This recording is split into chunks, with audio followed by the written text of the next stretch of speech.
पाई की वैल्यू क्या होती है? पाई की वैल्यू जो है भाई साहब 22/7 होती है। ना फिक्स नहीं है 22/7 भी, 3.14 भी फिक्स नहीं है।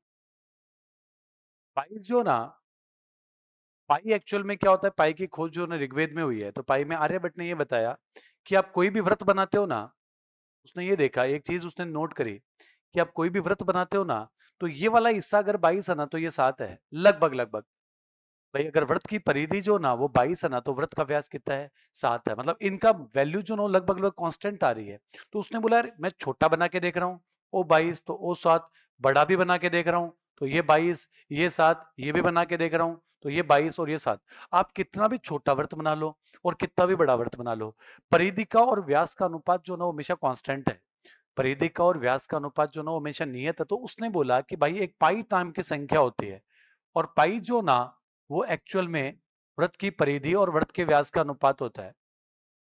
पाई एक्चुअल में क्या होता है? व्रत की परिधि और व्रत के व्यास का अनुपात होता है। तो व्रत की परिधि और व्रत के व्यास के अनुपात के नाम को क्या बोलते हैं अपन? पाई बोलते हैं। पाई का मान जो ना वो लगभग लगभग 22/7 के बराबर होता है, एग्जैक्ट नहीं है। तो लगभग लगभग 22/7 के बराबर होता है, इसलिए पाई जो ना उसको काउंट किया गया है किसमें? किसमें? अपरिमेय संख्याओं में। क्या मेरी बात सही है? पाई की वैल्यू होती है 1.3.1431885। 22 दिसंबर जो होता ना, अभी थोड़े दिन पहले गया है, वहां पर गणित दिवस है 22 दिसंबर को। तो 22 दिसंबर को गणित दिवस के दिन कंपटीशन होता है, जिसको पाई का जितना मान ज्यादा याद होता ना, तो वो उतना ही बड़ा गणितज्ञ है। तो अभी तक रिकॉर्ड जो ना 75,000 तक का है, लोगों को पाई के 75,000 तक के मान याद है कि 3.143185 यहाँ करता करता करता शाम ताई है ना। तो ऐसे चलते जाता है। तो ये पाई है, तो मान इसका क्या है? फिक्स नहीं है। अब आप पाई का मान 22/7 रखोगे किसी सवाल में और 3.14 रखोगे, तो आंसर में चेंज आएगा।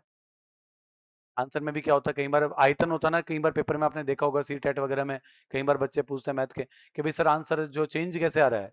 तो कई बार जो सवाल में लिखा हुआ होता है ना, जैसे नहीं लिखा हुआ था तो आप 22/7 रख दो, लेकिन कई सवालों में लिखा हुआ था कि आप पाई का मान 3.14 रखो, तो आंसर जो ना थोड़ा सा ज्यादा आना शुरू हो जाता है आयतन वगैरह में। ठीक है ना? तो ऐसा होता है पाई का कॉन्सेप्ट। तो पाई किस में काउंट होता है? आपको तो इतना याद रखना कि पाई काउंट होता है किसमें? अपरिमेय में। और 22/7 पूछे ना तो परिमेय है। अगर आपको बोले कि 22/7 क्या है, तो 22/7 तो परिमेय है, लेकिन पाई बोले ना तो क्या है? अपरिमेय है। याद रखोगे मेरी बात को, ये अपन ने डिस्कस कर लिया था। आज जो ना वो अपन बात करते हैं, चलो कुछ नया स्टार्ट करते हैं आज, ठीक है? उससे आगे निकल के पेपर अपन कल कर लेंगे फिर, ठीक है ना? आज एक नया स्टार्ट करते हैं, 2 घंटे की बढ़िया क्लास है। तो आज जो है वो आप एक छोटी सी हेडिंग लगा लो, एकदम छोटी सी, और छोटी सी हेडिंग में आप लगाओ बहुपद।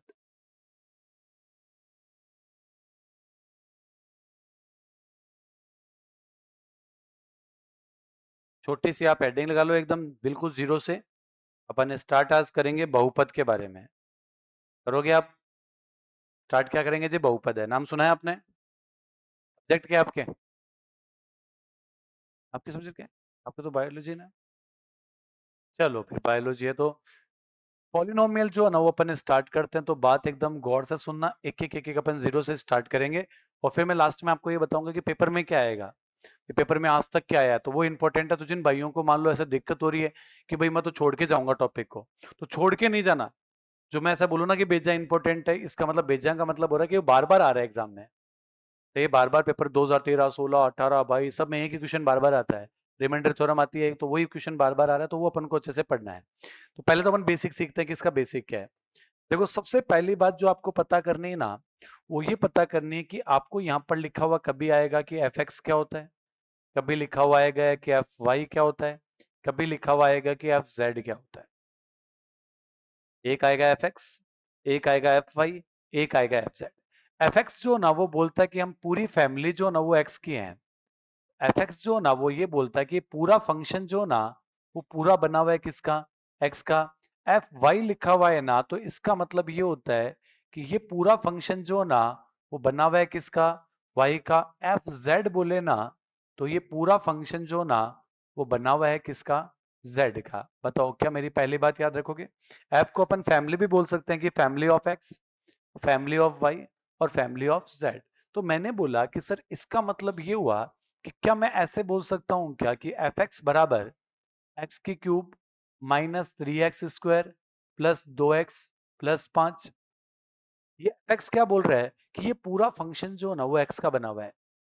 एफ केवल इतनी बात बता रहा है, कोई बराबर नहीं है, वो ये बता रहा है कि पूरा फंक्शन किसका बना हुआ है, एक्स का। मेरे को बोला सर एफ वाई है, तो एफ वाई में मान लो मुझे किसी ने बोला कि भाई 2y² प्लस 3y माइनस 4, तो ये पूरा फंक्शन वाई का है। मुझे बोला एफ जेड है, तो एफ जेड मान लो 3z प्लस 1 है, तो ये पूरा फंक्शन एक्स का बना हुआ है, ये पूरा फंक्शन वाई का बना हुआ है, और ये पूरा फंक्शन किसका बना हुआ है, जेड का। क्या मेरी बात सही है? तो एफ से आप घबराओगे नहीं, तो कभी भी आपको एफ दिखे ना तो ये फालतू बात है। सही है, ये कितना ये बता रहा है कि फंक्शन ऑफ एक्स है, फंक्शन ऑफ वाई है और फंक्शन ऑफ जेड है। अब मैंने कहा कि सर बहुपद क्या होता है? एक्स तो मैंने खूब देखा है, सही है ना? एक्स तो मैंने खूब देखे हैं, वैसे एक्स नहीं, पढ़ने वाला एक्स, ठीक है ना? ये एक्स तो सर मैंने खूब देखा है, तो बहुपद इसमें से क्या होता है? तो आप मेरी बात एकदम गौर से सुनना। 4 नाम एग्जाम में आपके पास आएंगे। एक नाम तो आपको बोलेगा कि बताओ जी व्यंजक क्या होता है? एक नाम तो क्या आएगा? व्यंजक का नाम आएगा। एक नाम किसका आएगा? एक नाम अपने सिलेबस में, जो सिलेबस में ही लिखा हुआ है, वो नाम है पॉलिनोमियल, जिसका नाम होता है बहुपद। ठीक है, सही है। इसके बाद में जो ही अपने सिलेबस में आगे बढ़ोगे, अपन जो ही आगे बढ़ेंगे तो अपने सिलेबस में लिखा हुआ है linear equation of two variable, मतलब इक्वेशंस। इसके बाद तुरंत अपन आगे क्या पढ़ेंगे? समीकरण पढ़ेंगे। इसके तुरंत आगे अपन जाएंगे, अगर अपन सिलेबस में और आगे बढ़ेंगे, आप कहोगे भाई और बताओ और पढ़ाओ, सही है। उसके बाद में अपने सिलेबस में पढ़ेंगे सर्वसमयिका, तब अपना पहला टॉपिक जो ना वो खत्म होगा। तब अपना पहला टॉपिक जो ना वो खत्म होगा, तो अपन को इतनी चीजें पढ़नी है। आधी तो अपन ने पढ़ ली पहले टॉपिक की, सही है। फर्स्ट ग्रेड में 3 ही टॉपिक है, एक स्टैटिक्स है, एक वॉल्यूम है और एक नंबर सिस्टम है, सही है। एक तो स्टैटिक्स है, एक वॉल्यूम है और एक नंबर सिस्टम है। तो पहले अपन को पढ़ना पड़ेगा बहुपद, उसके बाद में अपन पढ़ेंगे समीकरण, और उसके बाद में पढ़ेंगे सर्वसमयिका। ये 3 है, तो इनमें से 2 क्वेश्चन आते हैं कई बार। जैसे मान लो अभी संस्कृत डिपार्टमेंट वाला पेपर था, उसमें किसका, समीकरण का और बहुपद का सवाल आ गया, इसका क्वेश्चन नहीं आया। कई बार आता है कि बहुपद का और समीकरण आता है, सर्वसमयिका नहीं आता। तो इन 3 में से 2 क्वेश्चन जो ना वो एग्जाम में देखने को मिलते हैं।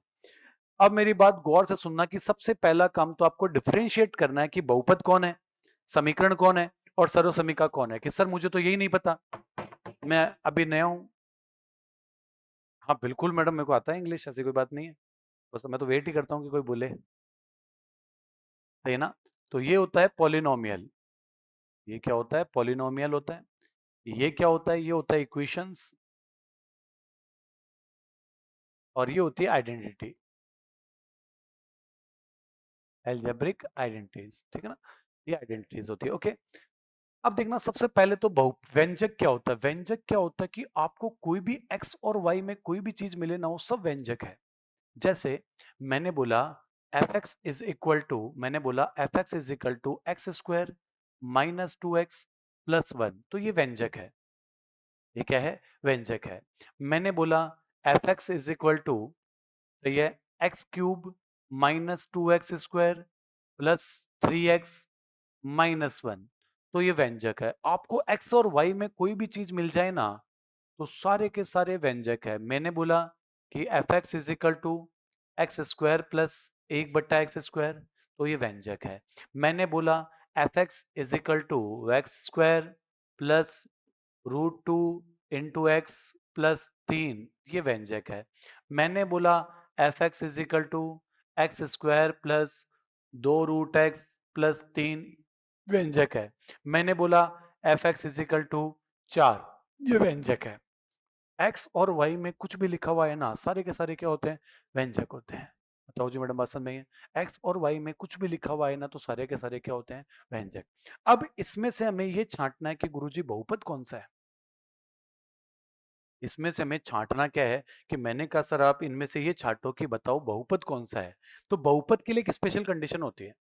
बहुपद के लिए एक स्पेशल कंडीशन होती है, वो क्या होती है अभी मैं आगे आपको लिख के बताऊंगा, यहाँ पर थोड़ा शॉर्ट में लिख रहा हूँ। कि बहुपद के लिए एक ही कंडीशन होती है, और वो कंडीशन ये है कि जो कोई भी आपको व्यंजक है ना, उसमें एक्स की घात जो ना, वो एक पूर्ण संख्या होनी चाहिए। एक्स की घात क्या होनी चाहिए? पूर्ण संख्या। पूर्ण संख्या का मतलब होल नंबर। एक्स की घात जो ना, वो एक पूर्ण संख्या हो, एक्स की पावर जो ना, वो एक होल नंबर हो, एक्स की पावर क्या हो? एक होल नंबर हो, वो बहुपद है। तो पहली बात आपको बहुपद में ये रखनी है कि कौन सा बहुपद है और कौन सा नहीं है। तो बहुपद के लिए पहली कंडीशन क्या होती है, पहली और आखिरी कंडीशन ये होती है कि जो x की पावर है ना वो क्या होनी चाहिए, पूर्ण संख्या होनी चाहिए। जैसे मान लो मैंने पहले के बारे में बोला कि पहला बहुपद है क्या, तो आप कुछ मत देखना, खाली x की पावर देखना। यहाँ x की पावर कौन है, यहाँ x की पावर कौन है, एक, और ये एक है, कोई दिक्कत नहीं है। तो ये क्या ये बहुपद पूर्ण संख्या है, x की पावर 2 और 1 पूर्ण संख्या है, तो ये वाला बहुपद है। हाँ भाई साहब तुम्हारा नाम क्या है, तो इसने बोला भाई मैं बहुपद हूं और इस बहुपद का नाम है f x is equal to कितना है, x square plus 2x plus 1। क्या मेरी बात समझ आ रही है क्या? अरे बोलो, x की पावर देखने, खाली x की पावर, यहाँ देखो x की पावर देखो कौन है, 3, यहाँ कौन 2, यहाँ कौन 1, मामला सेट है। ये भी बहुपद है। क्या है बहुपद, x की cube minus 2x square plus 3x plus 1 minus 1, 3x minus 1। क्या बात समझ में आ रही है क्या मेरे, इसको भी गलत कर दिया तो मैं माइनस 1। क्या ये बहुपद है, क्या ये वाला बहुपद है क्या, बताओ जी मैडम। ये वाला बहुपद जो ना वो नहीं है सर, क्यों नहीं है, देखो यहाँ पर तो x की पावर 2 है, लेकिन आप इसको जब ऊपर लेके जाओगे तो पावर किस में हो जाएगी, माइनस में। ठीक है, और बहुपद में कभी भी पावर माइनस में नहीं होती, तो ये बहुपद नहीं है। बहुपद में कभी भी पावर जो ना वो माइनस में नहीं होती है। सही है, इसका मतलब बट्टा वाला जो ना वो कभी भी बहुपद में शामिल नहीं होगा। सही है, इससे पहले अपन ने घातांक करनी पड़ा था, तो मैंने आपको बताया था कि जब घात ऊपर जाती है तो निशान किसका होता है, माइनस का। तो ये एक्स स्क्वायर जब ऊपर जाएगा तो निशान माइनस का हो जाएगा, तो ये बहुपद नहीं है। क्या ये बहुपद है, अरे बोलो, है, क्योंकि एक्स की पावर कितनी है, 2, एक्स की पावर कितनी है, 1, तो ये बहुपद है। नाम क्या है इसका, इसका नाम है x square plus √2 into x plus कितना, 3, तो ये बहुपद है। क्या मेरे पास सही है, क्या ये बहुपद है, ये बहुपद नहीं है। क्यों नहीं है, क्योंकि यहाँ पर रूट एक्स है, रूट एक्स का मतलब होता है एक्स की पावर कितनी, 1/2, और एक्स की पावर कभी बट्टा में नहीं होगी।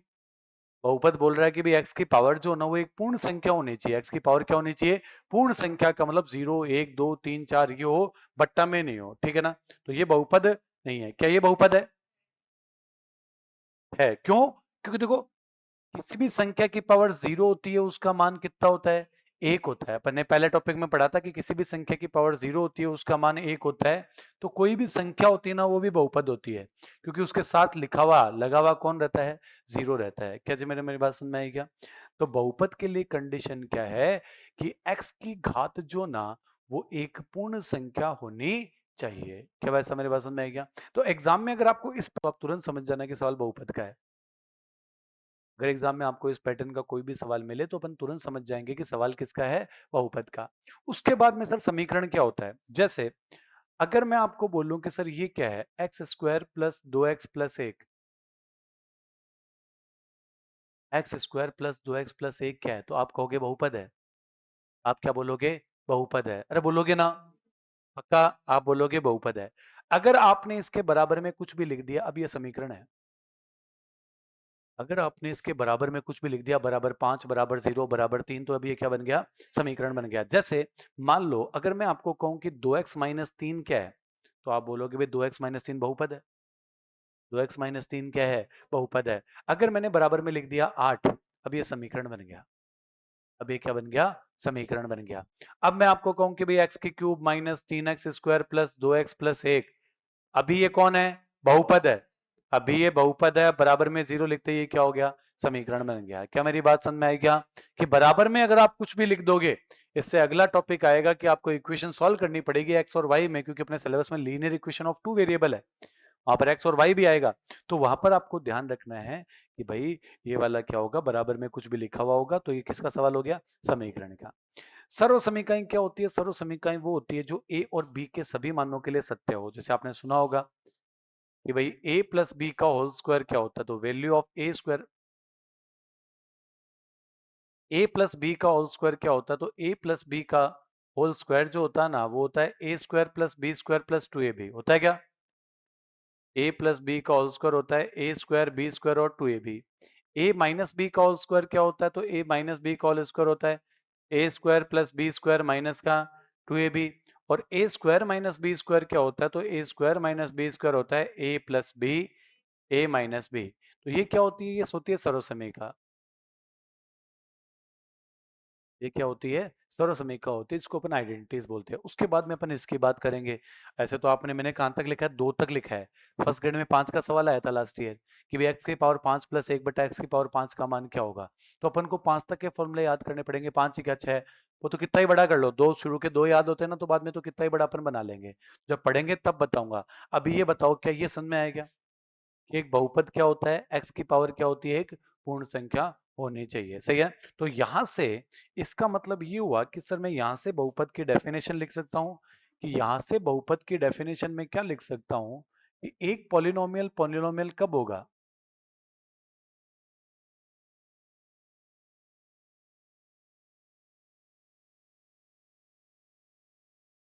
व्यंजक फंक्शन एफ एक्स एक बहुपद होगा।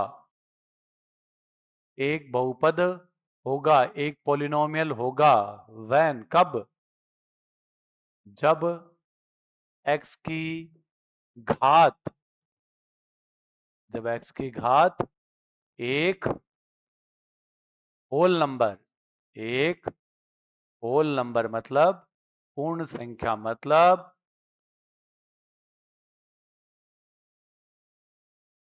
क्या मेरी बात आप लोगों को क्लियर हुई? क्या बताओ? बताओ, पहली बात क्लियर हुई? सही है। तो कोई भी किताब आप सॉल्व करोगे ना, सबसे पहला सवाल ये होगा कि बताओ इनमें से कौन सा बहुपद है और इनमें से कौन सा बहुपद नहीं है। ठीक है ना? तो सबसे पहले आप जल्दी से उतार लो, फिर मुझे बहुत ज्यादा आगे बढ़ना है। आज 2 घंटे है, आराम आराम से इस टॉपिक को एकदम लेके जाना है, एकदम बढ़िया तक आगे तक। तो ऐसे मान लेना सिलेबस एकदम आपसे स्टार्ट हुआ है, इतनी देर तो बेसिक बातें चल रही थी भी, नंबर सिस्टम, घातांक करनी वगैरह। अब एकदम इसको एकदम अच्छे से तो नोट्स बनाने और अच्छे से उतारनी है पूरी बातें।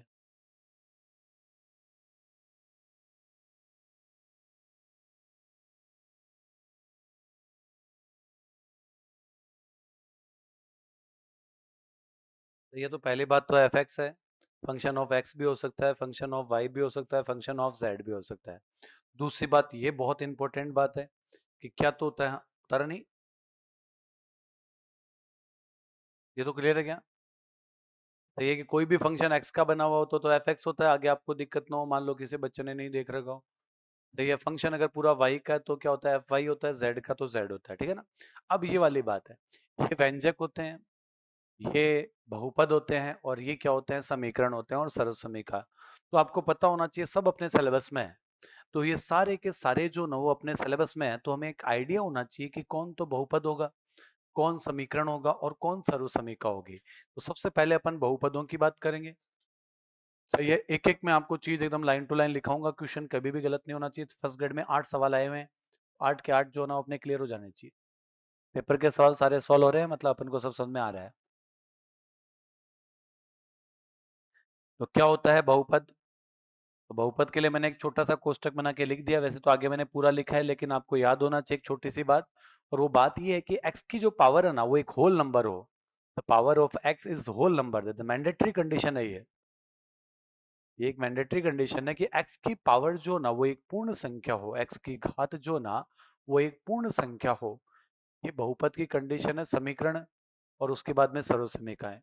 सर्वसमीकाएं तो आपको पता है, ए प्लस बी का होल स्क्वायर, ए माइनस बी का होल स्क्वायर, ए प्लस बी का होल क्यूब, ए माइनस बी का होल क्यूब। तो वो अपन पढ़ेंगे तब मैं आपको बताऊंगा। तो अपन पढ़ेंगे, इसके सबसे लास्ट टॉपिक सर्वसमीकाएं रहेगा। तो वो जो अपन पढ़ेंगे तो मैं आपको उसके बारे में और बताऊंगा। तो यहाँ से व्यंजक क्या होता है, बहुपद क्या होता है और समीकरण क्या होता है, तो इसके बारे में थोड़ा सा चर्चा। एक्स लिखा हुआ है तो एक्स से आपको समझ जाना है, ठीक है ना, कि ये सवाल जो ना वो किसका है? बहुपद का है।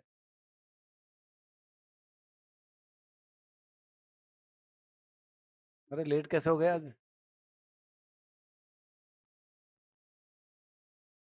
लेट लेट कैसे आज? तो क्लास के बाद कर लेते हैं। ऐसी कौन सी फोटोकॉपी थी?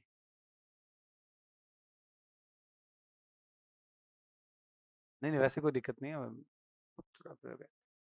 तो नया, हाँ नया टॉपिक स्टार्ट कर रहे हैं तो पहले दिन छूट जाता है ना, तो थोड़ा सा अजीब सा हो जाता है, फिर वो पूरा काम हो चुक हो जाता है।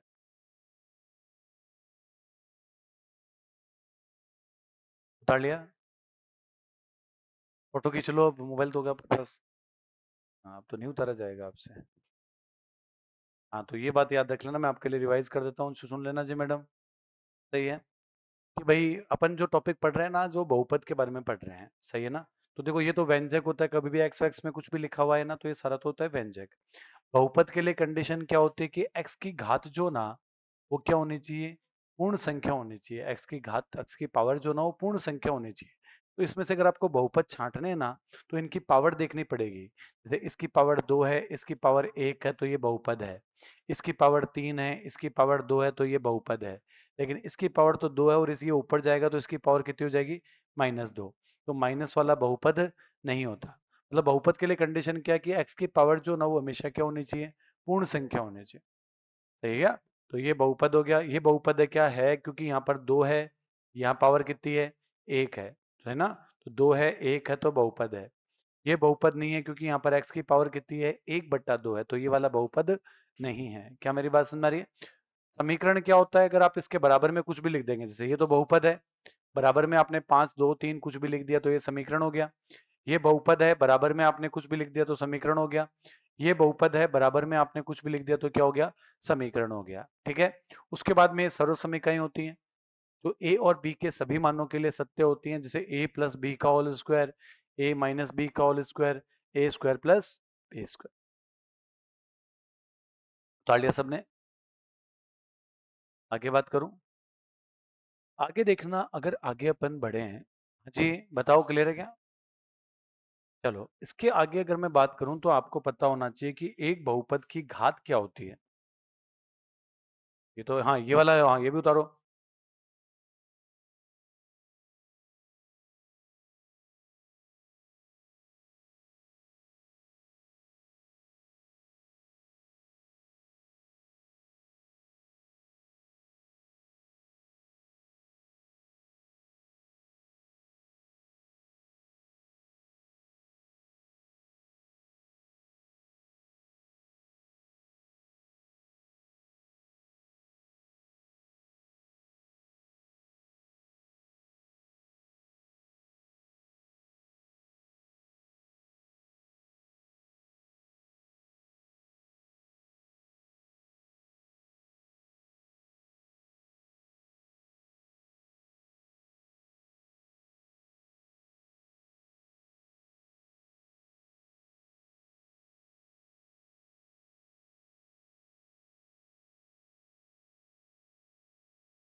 इनमें से कौन सा बहुपद है और इनमें से कौन सा बहुपद नहीं है। एग्जाम में आपको कई बार ये क्वेश्चन पूछ सकता है कि आपको ये बोलेगा, सबसे पहला सवाल तो अपन को ये आना चाहिए कि in which of the following is, कौन सा पॉलिनोमियल है और कौन सा पॉलिनोमियल नहीं है इन सब में से। तो अब आप बता सकते हो पहले क्वेश्चन का आंसर, इसमें कोई डाउट है क्या, बताओ भाई। सही है, तो बताओ पहला बहुपद है क्या। तो खाली पावर देखनी है, 2 भी है, 3 भी है, 1 भी है, तो पहला तो बहुपद है। क्या दूसरा बहुपद है क्या, नहीं है, क्योंकि जब 3 ऊपर जाएगा तो किसका हो जाएगा, माइनस का। एक ही बार बात नहीं रहती है, उसके बाद तो पुरानी हो जाती है। तो ये माइनस है। ये बहुपद है क्या, नहीं है, क्योंकि यहाँ पर एक्स की पावर कितनी है, -2 है। ये बहुपद है क्या, है। हर संख्या एक बहुपद होती है, साथ में एक्स की घात 0 लगा हुआ होता है।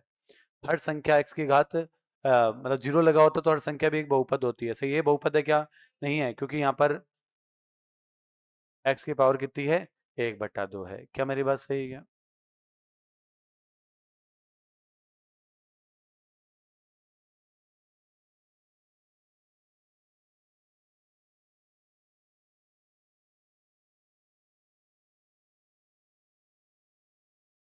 तो सर ये वाली बात हमें समझ में आ चुकी है कि कौन सा तो बहुपद है और कौन सा बहुपद नहीं है।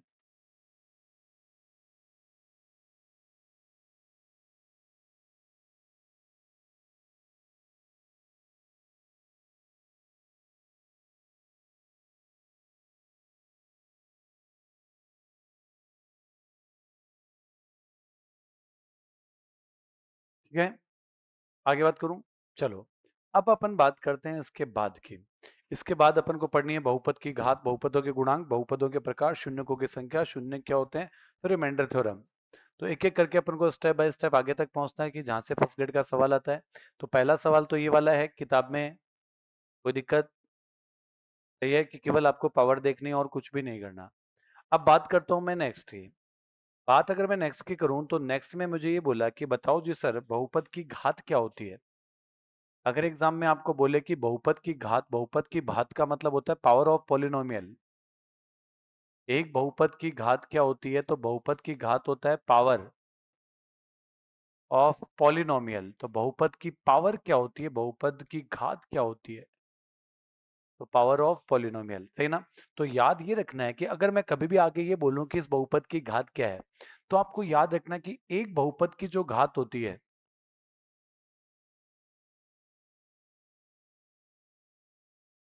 एक बहुपद की घात उस बहुपद में आने वाली, उस बहुपद में आने वाली मैक्सिमम पावर होती है। उस बहुपद में आने वाली अधिकतम घात होती है। अधिकतम घात का मतलब उस बहुपद में आने वाली मैक्सिमम पावर होती है। उस बहुपद में आने वाली अधिकतम घात,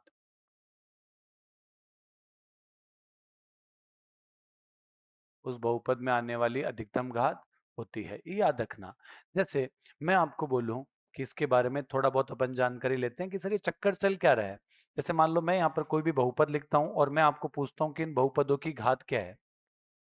मैं यहाँ पर कुछ भी बहुपद लिखता हूँ और मैं आपको पूछता हूँ कि पावर ऑफ पॉलिनोमियल का इन बहुपद की घात क्या है। कुछ बहुपद लिखता हूँ और उन बहुपदों की आपको घात के बारे में पूछता हूँ। जैसे मान लो मैंने लिखा,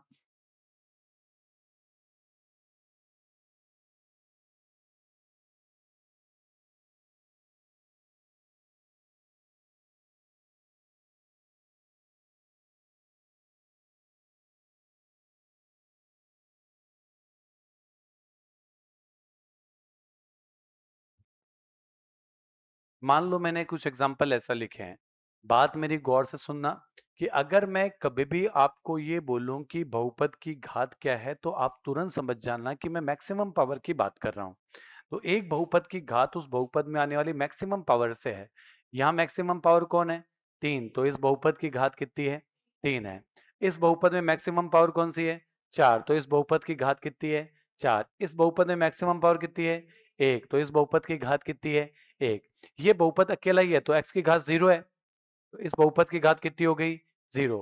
कि बहुपद की घात x की पावर होती है, तो यहां पर x की घात क्या है, 0 है। क्या मेरी बात सही है, सही है। और 0 के बारे में ये लिखना,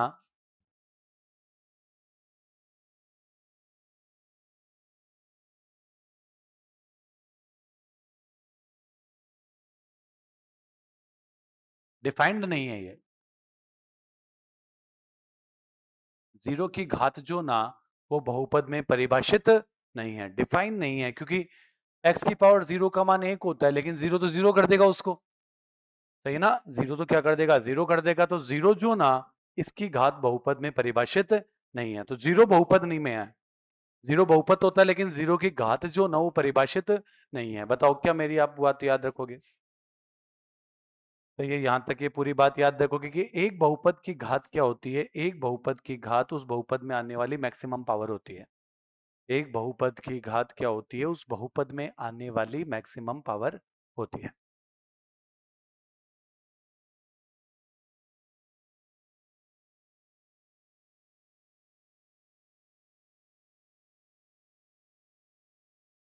हाँ जी बताओ। हम्म, ऐसे में कोई दिक्कत नहीं है, अभी तो कोई माता बच्चे वाली काम है नहीं। तो ये माता बच्चे आएगा तब थोड़ा सा पढ़ेंगे और देखेंगे, माथा के दर्द की दवाई लेंगे कुछ। लेकिन अभी तक तो कोई ऐसी माता बच्चे वाली बात नहीं है।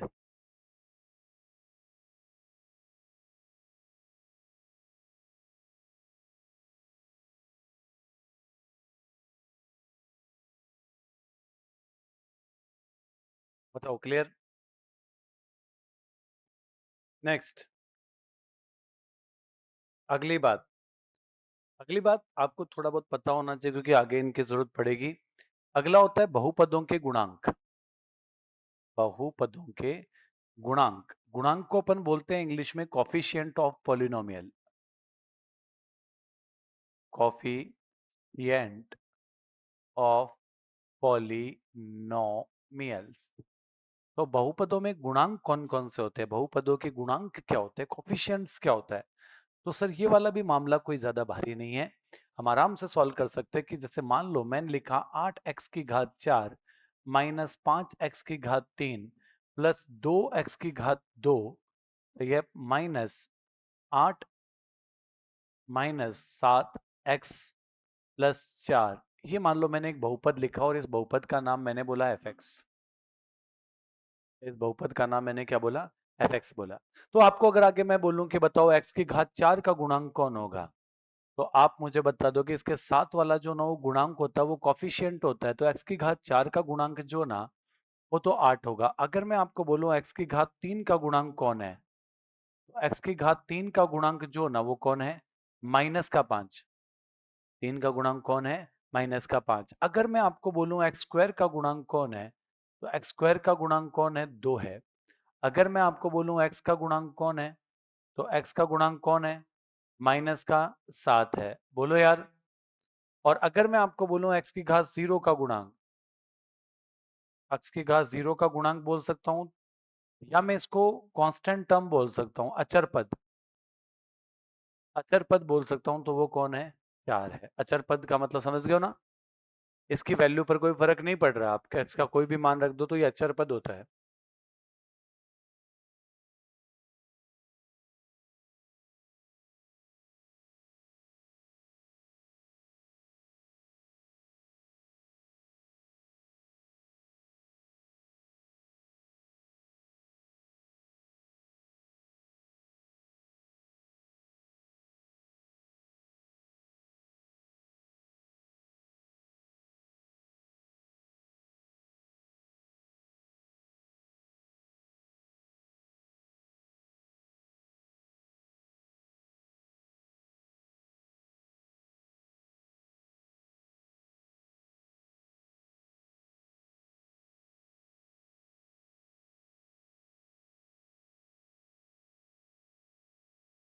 कांस्टेंट पॉलिनोमियल,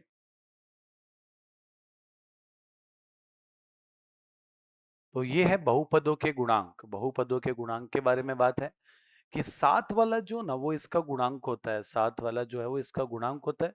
हमें बोला x की घात 4 का गुणांक कौन है, तो 8 है। x की घात 3 का गुणांक कौन है, तो -5 है। एक्स स्क्वायर का गुणांक कौन है, तो 2 है। x का गुणांक कौन है, -7 है। और अचर पद कौन है, 4 है। अचर पद का मतलब होता है कांस्टेंट टर्म कौन सी है, 4 है। एक मैंने यहाँ पर छोटी सी बात आपको समझाने के लिए और लिखी है, सही है, एक छोटी सी बात होती है अचर बहुपद, ऐसा बहुपद जिसकी घात कितनी हो, 0 हो, ऐसा बहुपद जिसकी घात 0 हो वो अचर बहुपद होता है। ऐसा बहुपद जिसकी घात, वो दिखता नहीं है लेकिन वो पावर में 0 लगा हुआ होता है, वो दिखता नहीं है लेकिन वो पावर में 0 लगा हुआ होता है। अचर क्यों है, क्योंकि यहाँ पर एक्स आप कोई भी मान रख दो, एक्स का मान आप 1 रख दो, 2 रख दो, 3 रख दो, 4 रख दो, इसका मान हमेशा 4 ही रहेगा। जैसे पहले वाले में आप 1 रख दोगे एक्स का मान तो भी 4 रहेगा, 2 रख दोगे तो भी 4 रहेगा, 3 रख दोगे तो भी 4 रहेगा। क्या जी मेरी बात समझ आ रही क्या, तो इसकी वैल्यू तो हमेशा 4 ही रहेगी। तो ये कौन सा बहुपद होता है, इसको बोलते हैं अचर बहुपद। अचर बहुपद कौन सा बहुपद होता है, ऐसा बहुपद जिसकी घात कितनी हो, 1, 0। क्या मेरी बात यहाँ तक आपको क्लियर है, धीरे धीरे अपन ऊपर चढ़ रहे हैं, समझ में आ रही है मेरी बात, कोई दिक्कत, माथापच्ची आगे होगी, कर लेंगे, चलो ठीक है। इसके बाद में सर क्या है, इसके बाद में है बहुपदों के प्रकार। लिखने की जरूरत नहीं है, मतलब वैसे पूरा परिभाषा और परिभाषा नहीं लिखना, केवल थोड़ा समझना है कि चक्कर चल क्या रहा है, थोड़ा चक्कर को समझना है बस, ठीक है ना। तो आप हेडिंग लगाओ बहुपदों के प्रकार, टाइप्स ऑफ पॉलिनोमियल।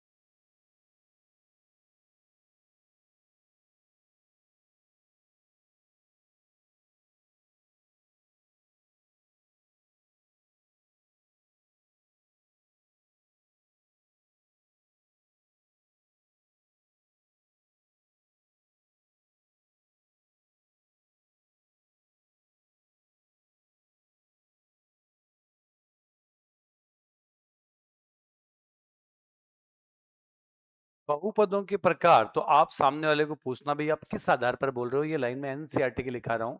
वैसे फर्स्ट ग्रेड में आता नहीं है ऐसा क्वेश्चन, लेकिन आपको ये शीट वीट सॉल्व करते हो ना, तो कई बार ऐसा मिल जाता है कि बताओ ये कितनी घात का बहुपद है, बता तेरे में हिम्मत है तो कितनी घात का बहुपद है, तो वहां पर इसकी जरूरत पड़ जाती है। बताओ यार। हाँ, सर मत दुखा देना। चलो, पदों के आधार पर कितने होते हैं? एक तो होता है, देखो पदों के आधार पर एक पदीय बहुपद, और ये घातों के आधार पर क्या, एक तो होता है घातों के आधार पर एक घातीय बहुपद। एक घातीय बहुपद, एक घातीय बहुपद को अपन बोलते हैं लीनियर पॉलिनोमियल। एक घातीय बहुपद को अपन बोलते हैं रैखिक बहुपद। याद रखना, अपन को पूछेगा कि रैखिक बहुपद की घात कितनी होती है, तो सबसे पहला एक घातीय बहुपद है, और एक घातीय बहुपद को अपन बोलते हैं लीनियर पॉलिनोमियल।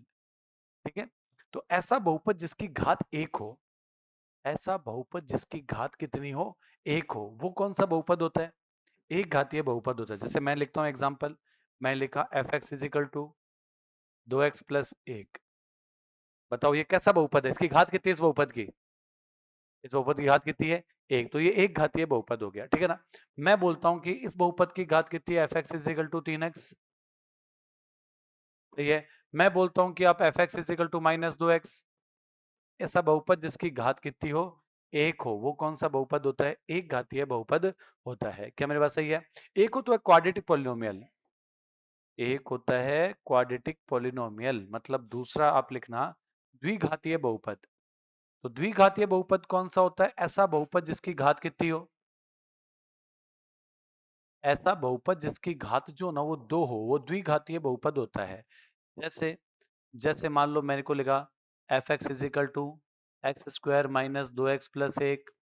सही है, f x is equal to 3x² - 1, f x is equal to 5x²। तो ये सारे के सारे बहुपद जो ना द्विघातीय बहुपद है, क्वाड्रेटिक पॉलिनोमियल। सही है, ये सारे के सारे बहुपद कौन से हैं? द्विघातीय बहुपद है।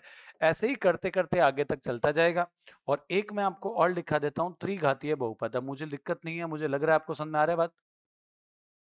अरे बोलो यार। तो ये कौन से बहुपद है? त्रिघातीय बहुपद है। त्रिघातीय बहुपद कौन सा बहुपद होता है?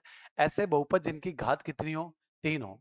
सही है, ऐसे बहुपद जिनकी घात जो ना वो तीन हो, वो त्रिघातीय बहुपद होता है। सही है, जैसे f x is equal to x³ - 3x² + 5x+1, f x is equal to x³ - 1, f x is equal to x³ - 2x² + 1। तो ऐसा बहुपद जिसकी घात जो ना, ठीक है, तो याद क्या रखना है, ऐसा बहुपद जिसकी घात एक हो, वो एक घातीय बहुपद होता है। एक घात होने का मतलब मैक्सिमम पावर एक हो, एक घात होने का मतलब उसमें मैक्सिमम पावर कितनी हो, एक हो। ऐसा बहुपद जिसमें मैक्सिमम पावर दो हो, वो द्विघातीय बहुपद होता है। ऐसा बहुपद जिसमें मैक्सिमम पावर तीन हो, वो कौन सा होता है? द्विघातीय बहुपद होता है।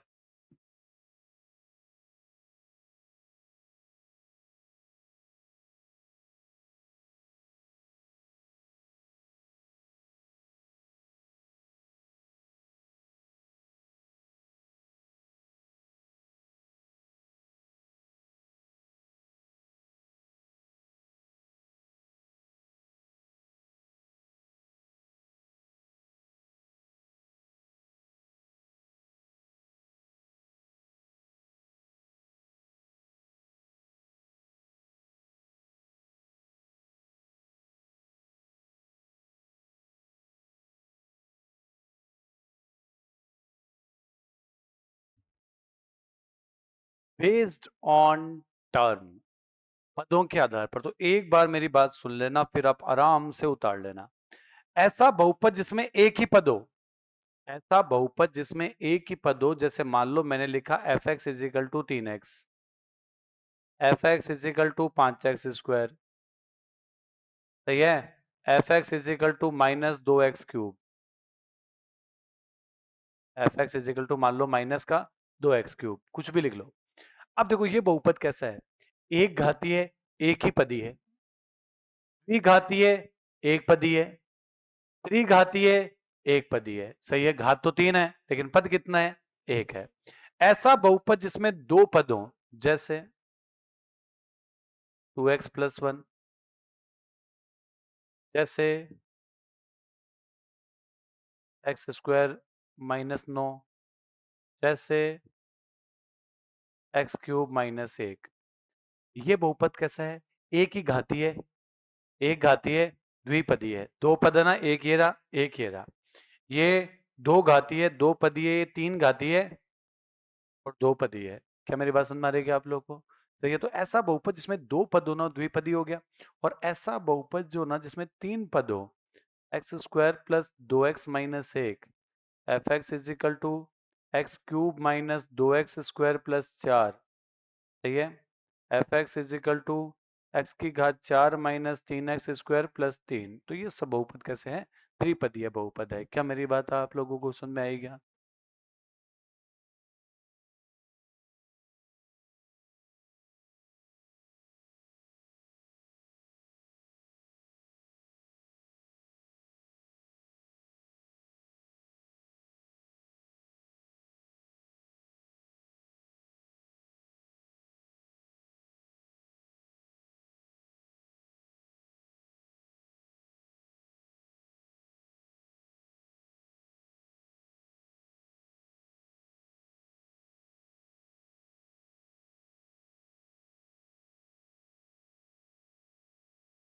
बताओ, क्या मेरी बात यहाँ तक के क्लियर हो गई क्या?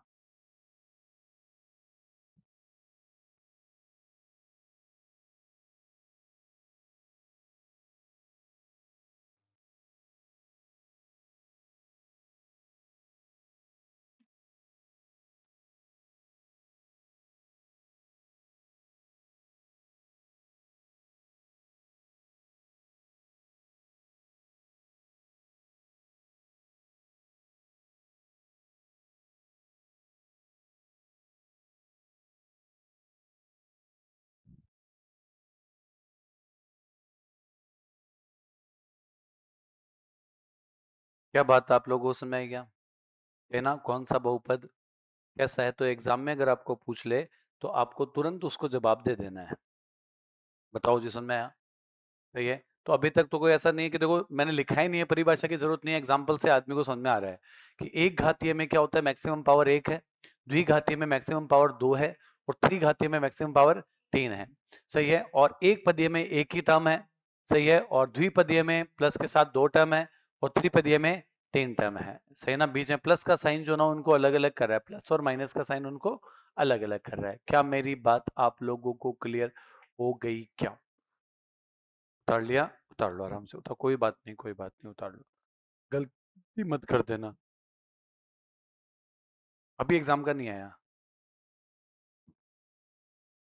मुझे तो लगता नहीं है, बस ये बता देता हूँ क्योंकि मान लो कई बार ये क्या होते हैं, ये सीट,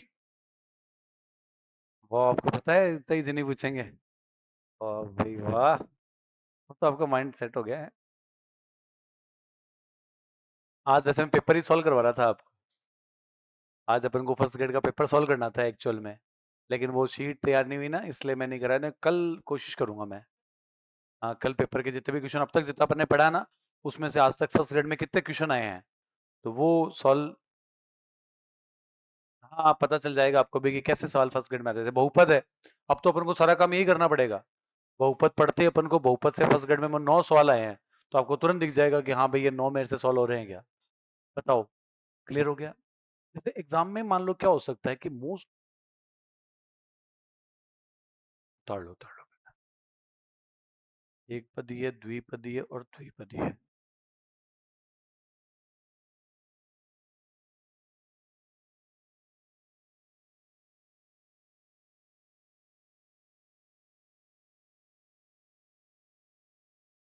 अब बात करते हैं आगे की। आगे देखना, अब अभी तक मैंने सवाल स्टार्ट नहीं किया, फिर भी मैं अगर इसका सवाल आपको पूछूं तो एग्जाम में, अरे क्या आ जाता है, जैसे मान लो मैं आपको पूछूं कि देखो ये वाला कैसा बहुपद है। जैसे मान लो मैंने लिखा कि एक्स स्क्वायर प्लस 3x³ और -2, तो ये कैसा बहुपद है? तो आप बोलोगे ये बहुपद जो ना त्रिघाती है और त्रिपदी है, तीन ही घात है और तीन ही पद है। अगर मैं आपको बोलूं कि ये बहुपद जो ना वो कैसा है, 3x² प्लस 1 माइनस 2x, तो आप बोलोगे द्विघाती है, द्विघाती और द्विपदी है। कितने पद हो गए? तीन हो गए क्या? तो ये लिख देता हूं कि मैं, त्रि तो पदी है, ट्राइनियल, तो त्रितोपदीय और द्विघाती है। सही क्या? द्विघाती है, फर्स्ट ग्रेड में नहीं आएगा। और ये कैसा है? त्रिपदीय और तीन ही घाती है। कई बार क्या होता है, कई बार ये कोचिंग वोचिंग वाले टेस्ट पेपर बनाते हैं ना, हालांकि फर्स्ट ग्रेड में तो मुझे लगता नहीं इतना आएगा, लेकिन वो ऐसा कर देते हैं कई बार कंफ्यूजन करने के लिए कि बताओ भाई ये एक्स स्क्वायर वाई है प्लस 3x² है, ठीक है ना, प्लस 2xy² है, बताओ ये कैसा है। तो देखो ये तीन तो पद है, इसमें तो कोई दो राय नहीं है। अब घात जो ना, वो आपको जोड़नी पड़ेगी एक्स और वाई की। तो यहाँ देखो मैक्सिमम पावर कितनी है, यहाँ पर 3 है और यहाँ पर भी कितना है, यहाँ पर भी है। अरे क्यों गो ये टच होता है यार। ये क्या है? 3xy², मान लो ऐसा ले लो। अब यहाँ पर अगर आप पावर देखोगे ना, तो पावर में क्या दिखेगा कि त्रितोपदी है और घात में आपको जोड़ना पड़ेगा, जैसे यहाँ पर 2 और 1 3, तो ये क्या है? 3 घाती है। क्या मेरी बात समझ में आ रही है क्या आप लोगों को? कि देखो मैक्सिमम पावर क्या होता है, ये जो टोटल चर है ना, इनकी टोटल पावर कितनी है। जैसे यहाँ पर तो चर एक ही था, एक्स ही था। अब यहाँ पर दो चर है, एक एक्स है और एक वाई है, तो यहाँ पर तो 2 है और इसकी कितनी है? 1, तो ये टोटल पावर कितनी हो जाएगी? 3। और यहाँ पर भी देखो 2 और 1 3, तो मैक्सिमम पावर कितनी है? मैक्सिमम पावर कितनी है? 3 है। क्या मेरी बात वैसा समझ में आई क्या? तो ये तो मत उतारो, चाहिए ये वाला एक एग्जांपल आप उतार लेना कि भाई अगर आपको कोई पूछ ही ले कि भाई बताओ इसकी पावर कितनी है, बस समझ में आ गया? अरे बोलो, या मैं आपको पूछता हूँ, एक बार रुक जाना, उतरना मत, मैं आपको पूछता हूँ। जैसे मान लो मैंने ये पूछा x² minus 2xy plus 2xy², ये इसका आप आंसर बता दो कितना है। इसका आंसर त्रिपदी है और तीन घाती है। तो ये वाला उतार लेना, जिससे आपको एक आइडिया लग जाए कि पावर को क्या करना पड़ेगा, जोड़ना पड़ेगा, और जो मैक्सिमम आएगा वही आंसर। पावर को जोड़ना पड़ेगा और जो मैक्सिमम आएगा वही क्या हो जाएगा? आंसर हो जाएगा।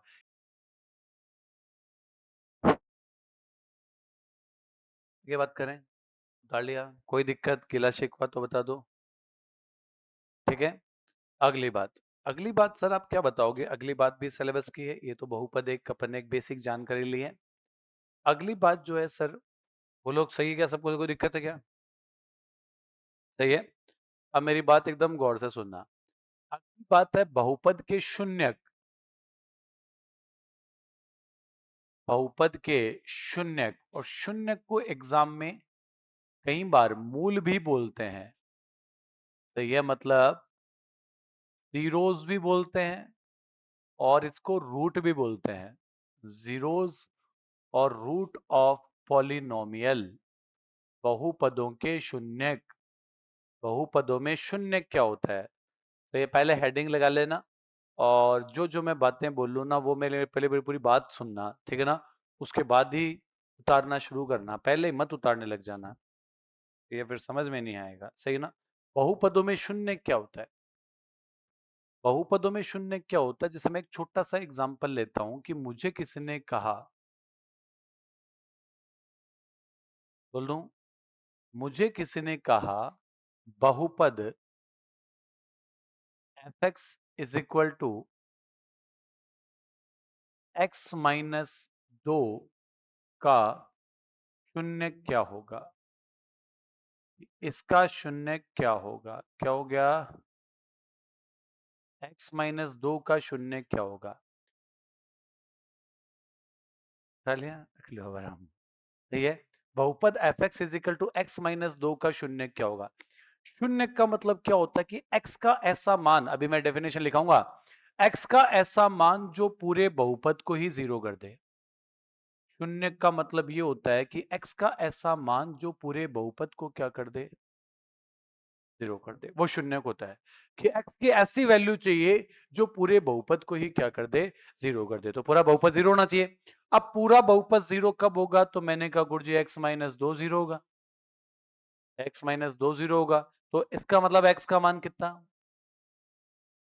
तो ये जो आपको बहुपद दिख रहा है ना, इस बहुपद का एक ही शून्यक है। इस बहुपद का एक शून्य करो, शून्य कौन है? वो शून्य कौन है? 2 है। क्या मेरी बात आप लोगों को समझ में आ रही है? बताओ यार, क्या मेरी बात आप लोगों को समझ में आ रही है कि इस बहुपद का एक ही शून्यक है, वो शून्य कौन है? 2 है। ठीक है ना। फिर मैंने एक बार और एग्जांपल लिया, मैंने कहा यार सर एक और बताओ, देखिए मेरे थोड़ा थोड़ा समझ में आ रहा है। मान लो मुझे किसी ने कहा कि बहुपद बहुपद F x is equal to 2x-1 का 2x-3 का शून्य क्या होगा?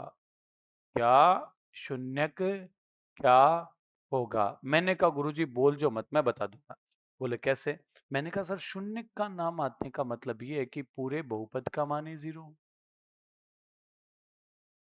अरे बोलो, पूरे बहुपद का मान ही क्या हो? जीरो। पूरे बहुपद का मान जीरो का मतलब 2x-3 का मान भी जीरो। 2x-3 का मान जीरो का मतलब 2x का मान कितना हो? 3। तो x का मान कितना हो? 3/2। क्या मेरी बात आप लोगों को समझ में आ रही है क्या? पक्का बताओ प्लीज। प्लीज मना मत करना। बताओ, तो नहीं बात सही है। चलो एक और एग्जांपल देखते हैं, फिर अपन इसके बारे में बातें लिखते हैं कि अपन क्या सीखा है अपन ने। अगर मान लो मैं आपको ये और ले, कोई मिट जाए नहीं, कोई मिटे तो कौन है। अगर मान लो मैं आपको ये कहूं कि बहुपद बहुपद F x is equal to x² - 9 का शून्य क्या होगा? बहुपद F x is equal to x² - 9 का शून्य क्या होगा? क्या मेरी बात सही है? तो x का ऐसा मान जिससे पूरे बहुपद का मान क्या हो? जीरो हो। तो मैंने कहा शून्य का मतलब होता है कि एफ एक्स का मान जीरो होना चाहिए। शून्य का मतलब होता है पूरे बहुपद का मान ही क्या हो जाए? जीरो। तो इसका मतलब x² - 9 का मान भी जीरो के बराबर होना चाहिए। x² - 9 का मान भी जीरो के बराबर होना चाहिए। क्या बात सही? क्या यहाँ तक कि इसका मतलब x² का मान किसके बराबर होना चाहिए? 9 का। तो x² का मान 9 के बराबर कब होगा? जब x का मान, यहाँ 9 नहीं लिखना, यहाँ प्लस माइनस 9 की जगह रूट जो ना 3 होता है, तो यहाँ पर आपको स्क्वायर बराबर 9 ना, तो x का मान +-3 लिखना है। +-3 क्यों? क्योंकि अगर आप x का मान +3 रखोगे तो भी 3 का स्क्वायर 9 - 9 0, और x का मान -3 रखोगे ना तो भी -3 का स्क्वायर भी कितना होता है? प्लस होता है। अरे बोलो, -3 का स्क्वायर भी क्या होता है? प्लस होता है। क्या भाई साहब मेरी बात सही है क्या? तो यहां से एक चीज और मेरे समझ में आ रही है। मैंने कहा सर आप देखो, ये कितनी घात का समीकरण था? एक घात ये समीकरण है। तो एक घात का समीकरण था तो एक ही शून्य, ये भी एक घात का समीकरण, तो एक शून्य। ये कितनी घात का समीकरण है? दो घात का, तो शून्य भी कितने? दो। तो एक बहुपद में उतने ही शून्य होते हैं जितनी बहुपद की घात होती है। जैसे मान लो कोई समीकरण एक घात का है तो उसका शून्य भी एक होगा। दो घात का है तो शून्य भी कितने होंगे? दो होंगे। तीन घात का है तो शून्य भी कितने होंगे? तीन होंगे। क्या मेरी बात आप महानुभावों को समझ में आई? अरे बोलो, सही है। तो दो घात का था तो यहाँ पर शून्य भी कितने हो गए? दो हो गए। इसका मतलब सर यहाँ से अगर मैं बात लिखना चाहूँ ना, तो मैं यहाँ पर ये बात लिख सकता हूँ कि मुझे समझ में क्या आया है। सही है। सर अगर मैं गणित की लैंग्वेज में बात करूँ, पहले तो उधर लिखता हूँ।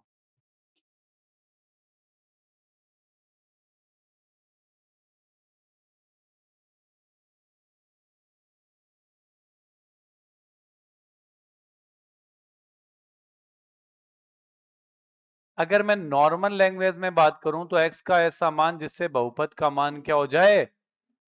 शून्य हो जाए। एक बात तो ये कॉमन बात है कि भाई x का ऐसा मान जिससे बहुपद का मान जीरो हो जाए। जैसे यहाँ पर x का मान 2 है, 2 रख दोगे तो बहुपद का मान जीरो।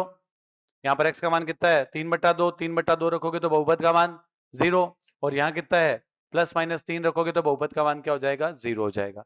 लेकिन हमें लिखना है एक बार मैथमेटिकल लैंग्वेज में। पहले आप सुन लेना फिर आराम से उतार लेना।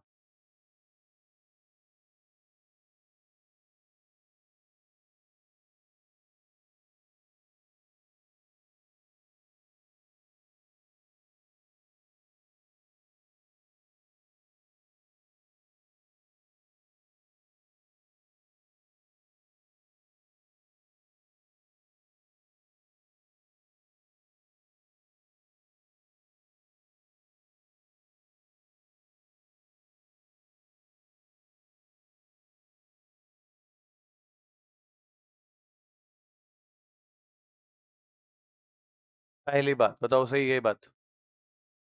कोई भी बहुपद है, जैसे मैं आप यहाँ पे एग्जांपल देके बताता हूँ, f x is equal to क्या है? F x is equal to x-2 है। सही है। एफ एक्स देखो, बहुपद एफ एक्स में यदि x बराबर a, अगर बहुपद एफ एक्स में मैं x बराबर 2 रख दूं x बराबर कितना रख दूं, 2 रख दूं तो बहुपद का मान क्या हो रहा है, बहुपद का मान क्या हो रहा है, 0 हो रहा है। सही है, तो अगर बहुपद fx में x बराबर a रखने पर, मान लो कोई भी वैल्यू है, यदि बहुपद fx में x बराबर a रखने पर अगर बहुपद का मान x बराबर 2 रख दिया और बहुपद का मान क्या हो गया, 0, तो 2 जो ना इस बहुपद का क्या होगा, शून्यक होगा। तो a जो ना वो बहुपद का क्या होगा, शून्यक होगा। पहली बात सही है क्या, अरे बोलो, पहली बात सही है, पक्का, पीछे, सही है। दूसरी बात,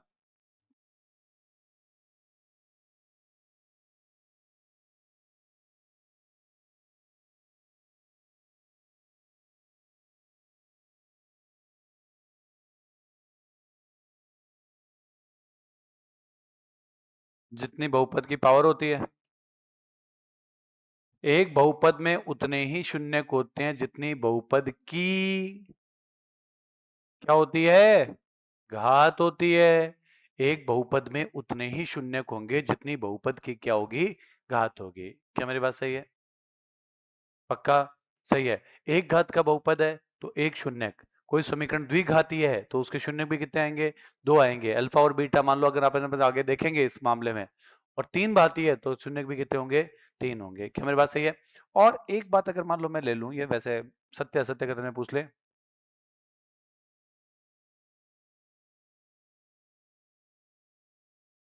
जीरो भी किसी बहुपद का शून्यक हो सकता है, जीरो भी किसी बहुपद का शून्यक हो सकता है। जैसे मान लो मैं आपको ये बोलूं कि एफ एक्स बराबर 3x का शून्यक क्या होगा, एफ एक्स बराबर 3x का शून्यक क्या होगा, तो आप क्या बोलोगे, शून्य का एक शून्यक होगा और वो शून्य कौन है, जीरो है। वो शून्य कौन है, जीरो है। तो जीरो भी जो ना वो किसी बहुपद का क्या हो सकता है, शून्यक हो सकता है। तो शून्यक के बारे में अपन ने 3 बात सीखी है। पहली बात तो ये है, एक्स का ऐसा मान जो पूरे बहुपद के मान को ही जीरो कर दे। एक्स की ऐसी वैल्यू, जैसे पूरा जो पॉलिनोमियल है ना उसकी वैल्यू क्या हो जाए, जीरो हो जाए। तो एक्स का ऐसा मान, एक जिससे पूरे बहुपद का मान जीरो हो जाए, वो बहुपद का क्या होता है, शून्यक होता है। याद रखना, सही है। तो एफ एक्स एक बहुपद में क्या होगा, एफ एक्स एक बहुपद, अगर वहां पर एक्स बराबर ए रखने पर पूरे बहुपद का मान जीरो हो रहा है तो ए बहुपद का शून्यक होगा।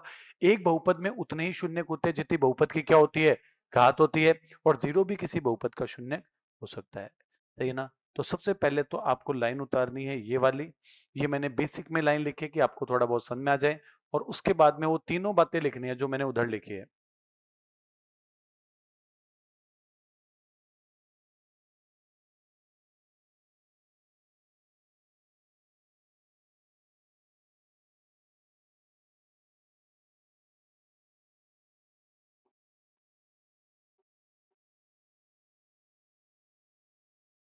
बताओ जी, ऐसे में आगे निकाल लूं, तीनों लाइन उतार लोगे, ये लो उतार लो, अब तीनों लाइन ये वाली उतार लो। एग्जाम्पल उतार रहे हो क्या, अच्छा आपने एग्जाम्पल, अच्छा पहले एग्जाम्पल उतार रहे हो आप लोग ऐसा, चलो उतार लो, फिर एग्जाम्पल उतार लो।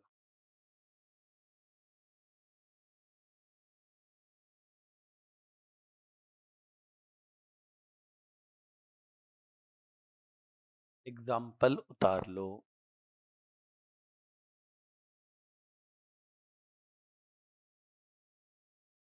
एक्स बराबर करो मैडम जी, हाँ बराबर को निशान तो लगाए बनते।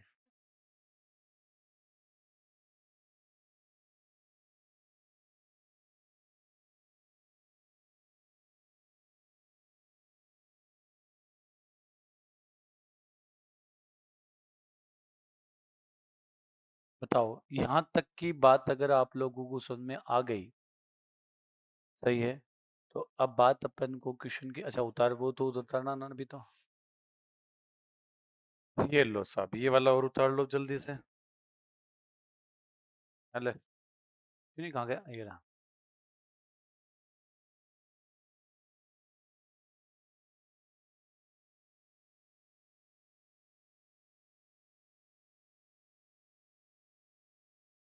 आगे बात करें, आपकी आज्ञा हो।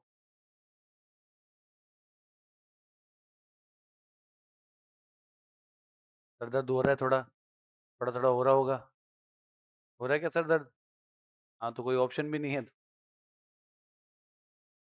तो तो एक बार मैं वापस से रिवाइज अपन करते हैं कि अपन ने यहाँ से स्टार्ट किया था कि बहुपद में क्या होता है। सबसे पहले तो एफ एक्स जो होता है ना वो क्या होता है, फंक्शन ऑफ एक्स होता है। एफ एक्स जो होता है वो फंक्शन ऑफ एक्स होता है। उसके बाद में अपन ने ये पढ़ा कि व्यंजक क्या होता है, बहुपद क्या होता है, समीकरण क्या होता है और सर्व समीकरण क्या होती है। तो व्यंजक और बहुपद है, तो बहुपद के लिए एक स्पेशल कंडीशन ये होती है कि द पावर ऑफ एक्स जो ना वो एक होल नंबर होना चाहिए। एक्स की पावर जो ना वो क्या होनी चाहिए, पूर्ण संख्या होनी चाहिए। एक बेसिक कंडीशन जो ना वो ये है, पावर ऑफ एक्स जो ना वो एक पूर्ण संख्या होनी चाहिए। उसके बाद में अगर अपन देखें तो मैंने यही बात लिखा है कि एक्स की घात जो ना वो एक पूर्ण संख्या होनी चाहिए। इस सवाल में किसी को कोई दिक्कत है? खाली आपको ये देखना है कि एक्स की पावर जो ना वो पूर्ण संख्या है कि नहीं है, ठीक है। उसके बाद में अपन आगे बढ़े तो आगे बढ़ने पर अपन को ये पता लगे कि बहुपद की घात क्या होती है। एक बहुपद की घात जो ना उस बहुपद में आने वाली मैक्सिमम पावर होती है। लेकिन साथ के साथ ये भी ध्यान रखना है कि जीरो जो ना उसकी घात जो ना वो परिभाषित नहीं है। जीरो की घात जो ना वो परिभाषित नहीं है। साथ के साथ अपन को ये वाली बात भी ध्यान रखनी है। उसके बाद में बहुपदों के गुणांक, गुणांक होता है 7 वाला 4 का गुणांक ही है, 2 का गुणांक ही है, इसका गुणांक ही है, तो 7 वाला गुणांक होता है। ऐसा कोई बड़ी बात नहीं है।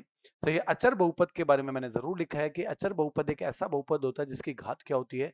0 होती है। आप कोई भी x की वैल्यू रख दो तो उसका मान कभी भी चेंज नहीं होता। उसके बाद में अपन ने बात करी बहुपदों के प्रकार है। मैंने आपको मना किया कि लिखने की ज़रूरत नहीं है, क्योंकि आप खुद को पता है कि फर्स्ट ग्रेड में इतना छोटा नहीं आएगा। फिर भी अपन ने बात करी है कि एक घातीय में एक घात होती है, मैक्सिमम पावर जो है 1 हो, द्विघातीय में मैक्सिमम पावर 2 हो और त्रिघातीय में मैक्सिमम पावर कितनी हो, 3 हो। सही है। यहाँ पर एक पदीय में केवल एक ही पद हो। सही है। पद हमेशा प्लस से जुड़ते हैं तो एक पद हो। द्विपदीय में कितने हो, 2 हो। त्रिपदीय में कितने हो, 3 हो। बीच में प्लस माइनस का निशान हो तो उतने ही पद होते हैं। फिर अपन ने छोटा मोटा क्वेश्चन अपन ने सॉल्व कर लिया। मैंने कहा एक्स वाई भी आ जाए तो आपको घबराने की जरूरत नहीं है। उसके बाद में अपन ने देखा कि बहुपदों में शून्य क्या होता है। शून्य होता है बहुपद में एक्स का ऐसा मान जो बहुपद के मान को क्या कर दे, जीरो कर दे, वो बहुपद का शून्य होता है। और शून्य को के लिए कंडीशन ये है कि एक बहुपद में उतने ही शून्य होते हैं। बहुत इंपॉर्टेंट बात है कि एक बहुपद में जो ना वो उतने ही शून्य होते हैं जितनी बहुपद की क्या होती है, घात होती है। एक बहुपद में उतने ही शून्य होते हैं जितनी बहुपद की घात होती है। जीरो भी जो ना हो बहुपद का क्या हो सकता है, शून्य हो सकता है। किसी बहुपद का शून्य जीरो भी हो सकता है। उसके बाद में अपन ने एग्जाम्पल सॉल्व किया, आगे भी अपन को करने हैं कि भाई इसका शून्य क्या होगा, तो आपने बोला एक्स बराबर 2 होगा। इसका शून्य क्या होगा, तो आपने बोला x बराबर 3/2 होगा। इसका शून्य क्या होगा, तो आपने बोला x का मान क्या होगा, प्लस माइनस 3 होगा, क्योंकि ये बहुपद द्विघाती है तो इसके शून्य भी 2 होंगे।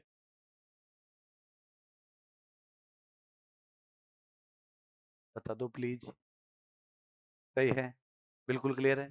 Okay, next. अब आओ आगे। गुरुजी आप क्या बताने जा रहे हैं? तो आगे मैं बताना चाह रहा हूँ, अब स्टार्ट होंगे सवाल। तो सबसे पहला सवाल जो है संस्कृत डिपार्टमेंट का है, ठीक है ना। अब यहाँ से पहले मैं आपको एक छोटी सी बात आपको बताने जा रहा हूँ। मेरी बात बिल्कुल गौर से सुनना, फिर मैं भूल जाऊंगा, है ना, मुझे याद नहीं रहता फिर। तो आप हेडिंग लगाना, हेडिंग तो आप लगा सकते हो, बहुपदों का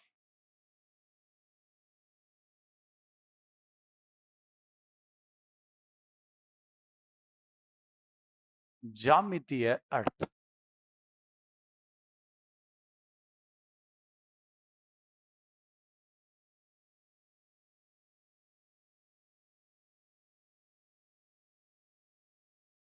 बताओ, पहले सवाल बता दो और फिर बात लिखा दूं? तो ये पहले बात लिखाऊं फिर सवाल कराऊं? पहले बात नहीं लिखाऊंगा, पहले मैं सवाल कराऊंगा। मेरी दादागिरी चाल सीट है। सही है। फिर आपको समझ में आता है कि वो बात है क्या। ऐसे आपको बात समझ में नहीं आएगी, ऐसे बात का मजा नहीं आएगा। देखो सवाल क्या आएगा, यहाँ पर अपन बातें लिखेंगे तो आप छोड़ देना, जरा उतारवा की बात से लगे नहीं हैं, लगे रहो। तो ये अगर आप उतारने की बात से मत लगाना, पहले आप मेरी बात को सुनना। देखो एग्जाम में सवाल ये आएगा, गौर से सुनना मेरी बात को, कि एक ही बार फर्स्ट ग्रेड में आया है और सवाल थोड़ा सा इजी है, कुछ ज्यादा मुश्किल नहीं है।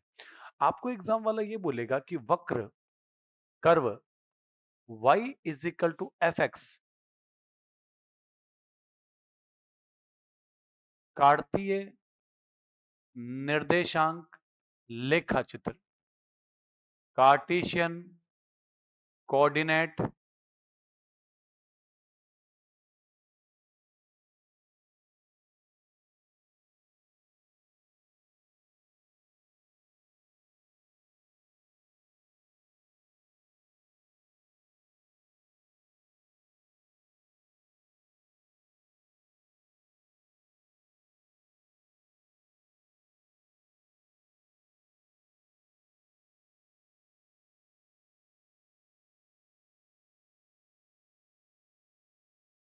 सही है। क्वेश्चन ये है कि आपको एक प्रेजेंट किया गया है, क्या एक कर्व है y is equal to f x जो आपको ग्राफिकल टर्म में आपको दिखाया गया है, और आपको ये बोला कि आपको ये बताना है कि नंबर ऑफ जीरोस कितने हैं।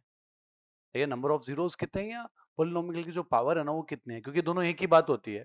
शून्यकों की संख्या बोल दो या बहुपद की घात बोल दो, दोनों एक ही बात होती है। और आपको क्वेश्चन ऐसे दे दिया, मान लो मुझे बोला कि आप ये बताओ कि इसमें शून्य कितने हैं, मतलब एक तो अपन को वैसे शून्य दिए थे, ऐसे x माइनस और वो दिए थे ना एक तो, और एक क्या होता है कि शून्य ग्राफ में पूछता है कि भाई तेर में हिम्मत है ना बता, इम कता शून्य का है, तेर में हिम्मत है ना बता, इम कता शून्य का है, तेर में हिम्मत है ना बता, क्या कोचिंग का नाम है, प्रयास है तो प्रयास में कता शून्य का है, तो ये तेर में हिम्मत है तो बता कुछ भी कि बताओ इसमें कितने शून्य का, मान लो ऐसा बोला। क्या मेरी बात सही है?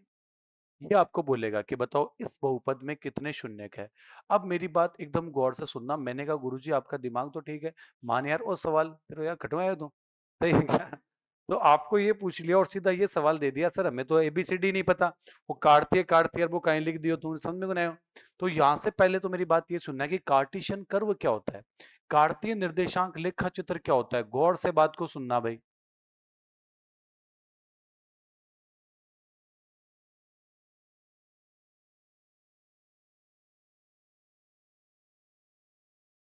सबसे पहले तो हमें ये पता होना चाहिए कि कार्टेशियन कोऑर्डिनेट और कर्व क्या होता है, कार्तीय निर्देशांक लेखा चित्र क्या होता है। देखो कार्तीय निर्देशांक लेखा चित्र जो होता है ना, वो किसी भी समतल को चार भागों में विभक्त करता है। अरे क्यों रे यार वाला, अब आपको कुछ भी नहीं पता ना, तो जो मैं बातें बोलूँ ना मैडम जी, तो हिंदी का होना है, मैं जो बातें बोलूँ ना वो याद रखनी है, ठीक है ना। देखो मैडम जी, ये वाला जो होता है ना, ये एक्स एक्सिस होता है, आपने सुना होगा बचपन में, याद करो, यहाँ लाइन काटता हार, याद है क्या आपको? सही है। ये वाला जो होता है ना, वो कौन सा एक्सिस होता है? एक्स एक्सिस होता है। और ये वाला जो एक्सिस होता है ना, वो कौन सा एक्सिस होता है? वाई एक्सिस होता है। बोलो मेरी बात सही है? ये वाला कौन सा एक्सिस होता है? X axis. बस दो बातें हैं, वो याद कर लोगे, सारे सवाल सॉल्व। ये वाला एक्सिस कौन सा है? X axis. एक्स एक्सिस से मैडम खास बात होती है, एक्स एक्स पर एक्स की दादागिरी होती है। तो इस पूरी लाइन पर वाई का मान 0 होता है। इस पूरी लाइन पर एक्स ने कहा, ओए भाई कोई अठमता जो है, इस पूरी लाइन पर मेरी दादागिरी है। तो इस पूरी लाइन पर एक्स की दादागिरी है, तो यहाँ पर वाई का मान क्या होता है? 0। तो पूरी लाइन पर वाई का मान 0 है, क्योंकि एक्स की दादागिरी है। और जो ये लाइन आपको दिख रही है ना, इसमें वाई ने बोला, ओए भाई मारी दादागिरी अठिन अठिन मत आओ कोई। तो इसमें वाई की दादागिरी है, तो यहाँ पर एक्स का मान क्या होगा? 0 होगा। क्या मैडम जी आपको मेरी बात समझ में आई क्या? ठीक है। और ये होता है मूल बिंदु, और यहाँ पर जो ना वो दोनों ही 0 होते हैं, एक्स भी 0 होता है और वाई भी क्या होता है? 0 होता है। लड़मरे ना खून बैठा है, सही ना। तो एक्स एक्सिस पर तो वाई की दादागिरी है, वाई एक्सिस पर किसकी दादागिरी है? एक्स की। क्या मेरी बात समझ में आई आप लोग को? उल्टा बोल दिया मैंने? समझ तो गए ना तुम लोग? वापिस बोल दूं? एक्स एक्सिस पर तो एक्स की दादागिरी है, तो वाई का मान 0, और वाई एक्सिस पर वाई की दादागिरी है, तो एक्स का मान क्या? 0। बोल दो यार, ठीक है ना। अब मेरी बात गौर से सुनना, आपने कहा गुरुजी ये सवाल बताओ, मैंने कहा गुरुजी अब पूछो, तेमान सवाल के पूछो बचा रहे हो, बोले यार मैं आप पूछूं, इसमें शून्य बता, तो मैंने कहा आप ये बताओ, अरे यार मिट मत जाजे, आप ये बताओ बहुपद कौन सा है? बहुपद कौन सा है? y is equal to f x. क्या मेरी बात सही है? बहुपद का नाम बताओ कौन है? y is equal to f x. कोई दिक्कत? अब जब भी आपको शून्यकों की संख्या निकालती है, तो पूरे बहुपद का मान क्या होना चाहिए? 0। अरे बोलो, जब भी आप शून्यकों की संख्या निकालते हो तो पूरे बहुपद का मान क्या होगा? 0। तो मैंने कहा सर शून्यकों की संख्या निकालनी है, तो पूरे बहुपद का मान हो जाएगा 0। सही है। तो पूरे बहुपद का मान 0 हो जाएगा, तो y का मान भी क्या हो जाएगा? y का मान भी क्या हो जाएगा? 0। अब मैडम जी आप हिंदी से हो, आप बताओ y का मान 0 कहाँ होता है? y का मान 0 होता है x एक्सिस पर। y का मान 0 कहाँ होता है? x एक्सिस पर। तो आपको कुछ भी नहीं करना, ये जो आपको वक्र दिख रहा ना, ये जितनी बार x एक्स को टच करेगा ना, उतने ही शून्य होंगे, क्योंकि 3 बार मान 0 होगा। जितनी बार x एक्स को टच करेगा, जितनी बार x एक्स को टच करेगा ना, वहां पर y का मान 0 होगा, और y का मान 0 होते ही बहुपद का मान भी क्या हो जाएगा? 0 हो जाएगा। ये कितनी बार x एक्स को टच कर रहा है? इसका कितना शून्य का है? 1। ये कितनी बार x एक्स को टच कर रहा है? एक बार। सॉरी सॉरी सॉरी सॉरी, अब मिट्टे भी को नहीं, कोशिश करता हूँ, हाँ। कितनी बार एक्सेस को टच कर रहा है? एक बार। और ये भी कितनी बार एक्सेस को टच कर रहा है? तेरी मजो बना रहे हो। सही है, दो तो करो कम से कम। सही है। तो ये कितनी बार एक्सेस को टच कर रहे हैं? 2 बार। तो इसके शून्य कितने होंगे? 2 होंगे। क्या मेरी बात आप लोगों को समझ में आई क्या? सही है। तो आपको कुछ भी नहीं करना है इस सवाल में। डिपार्टमेंट में सवाल आया ना, तो इसमें कुछ भी नहीं करना, बस देखने में ऐसा होता है कि डर लगता है। y इज इक्वल टू, वापिस से रिपीट कर रहा हूँ, y is equal to f x को कार्तीय निर्देशांक लेखा चित्र में प्रदर्शित किया गया है। ठीक है। अब आपको बोला कि इसमें क्या, इसमें ये बोला कि शून्यकों की संख्या, तो शून्यकों के लिए क्या होना चाहिए गुरुजी? पूरे बहुपद का मान 0 होना चाहिए। तो बहुपद का मान 0 होगा तो किसका मान 0 होगा? y का मान 0 कहाँ होता है? x एक्सिस पर। क्या बात सही है? अब एक बार और देखना, जैसे मान लो मैं एक बात और कहता हूं, 2 ही टाइप के सवाल आते हैं, तीसरा कोई सवाल नहीं है। क्या?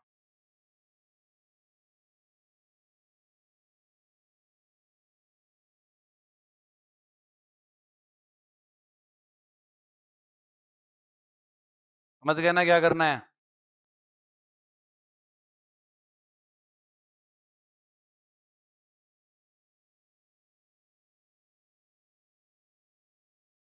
कार्तीय निर्देशांक लेखा चित्र में प्रदर्शित किया गया है।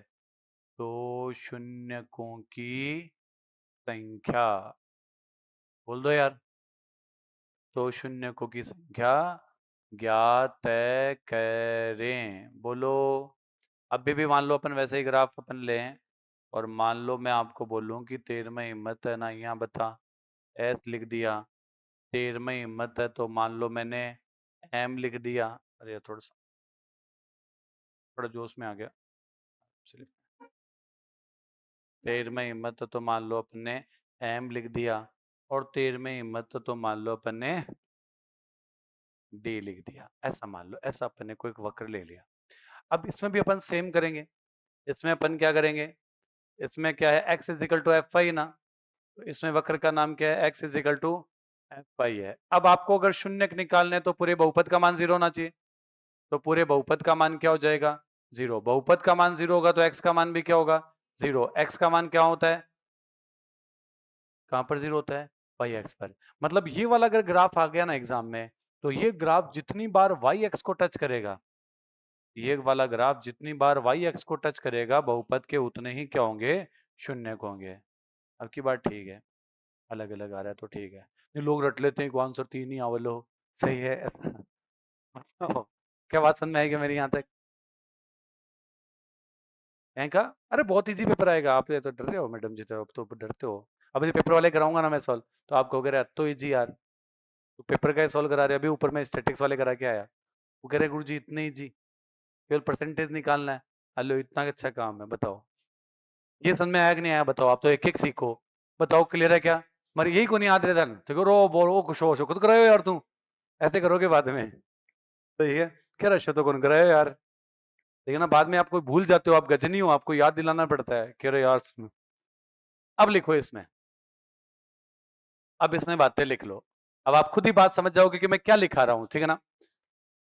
लिखना, वक्र y is equal to f x, curve y is equal to f x, वक्र y is equal to f x, वक्र y is equal to f x को जब हम, वक्र y is equal to f x को जब हम कार्तीय निर्देशांक लेखा चित्र में प्रदर्शित करते हैं, वक्र y is equal to f x को हम we are denoting in the Cartesian curve, है ना?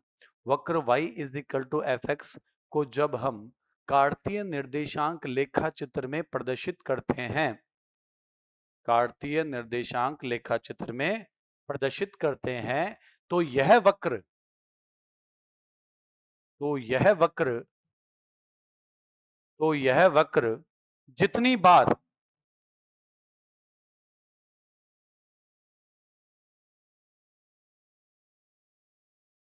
तो यह वक्र जितनी बार एक्स अक्ष को,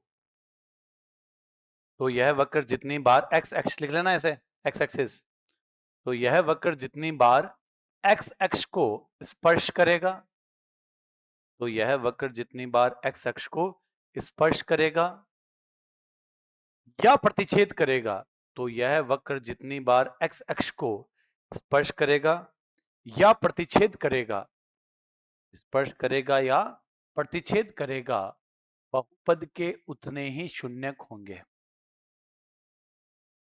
टचेज और इंटरसेक्ट, ओके।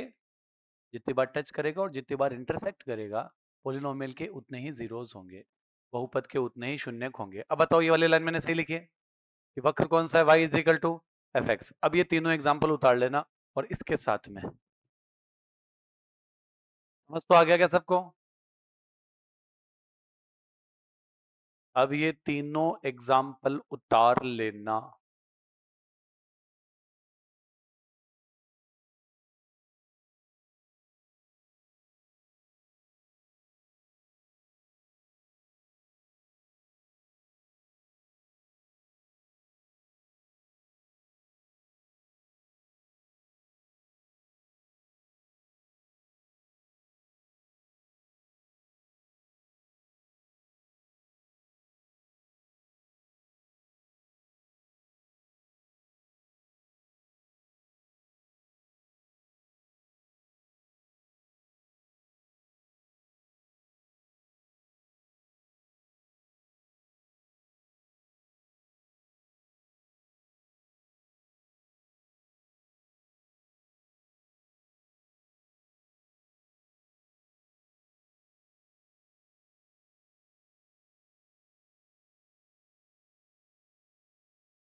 ज्यादा तो नहीं हो रहा ना, समझ तो आ रहा है क्या सबको?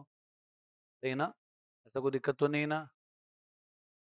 किसको उल्टी सी हो रही हो तो, हाँ, ज्यादा खा लिया हो, ऐसा तो नहीं है? तो वक्र y इज इक्वल टू, ये वाली लाइन उतारनी है। देखो ये इंपॉर्टेंट है कि बहुपद का मान 0 होगा तो y का मान 0 होगा, और y का मान 0 कहाँ होता है? x एक्सिस पर होता है। y का मान 0 कहाँ होता है? x एक्सिस पर होता है। क्या बात सही है यहाँ तक की?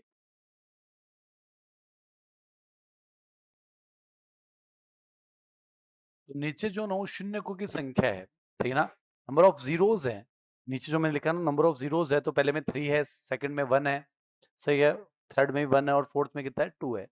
तो ये, और यही बहुपद में शून्यक है। और जितने शून्यक होते हैं ना, उतनी ही बहुपद की क्या होती है? घात होती है। जितने शून्यक होते हैं ना, उतनी बहुपद की क्या होती है? घात होती है। क्या मेरी बात बिल्कुल क्लियर है? जितने शून्यक होते हैं उतनी ही बहुपद की क्या होती है? घात होती है। इसका मतलब हमें याद रखना है, दोनों में से कोई भी सवाल पूछ सकता है। तो ग्राफिकल टर्म में कोई क्वेश्चन आए तो हमें याद रखना है, ठीक है। उसके बाद में लिखिए, रुको, ओके। अब वाई के बारे में लिख लो, जो दूसरा वाला था ना उसके बारे में लिख लो, फिर उसका भी क्वेश्चन उतार लो।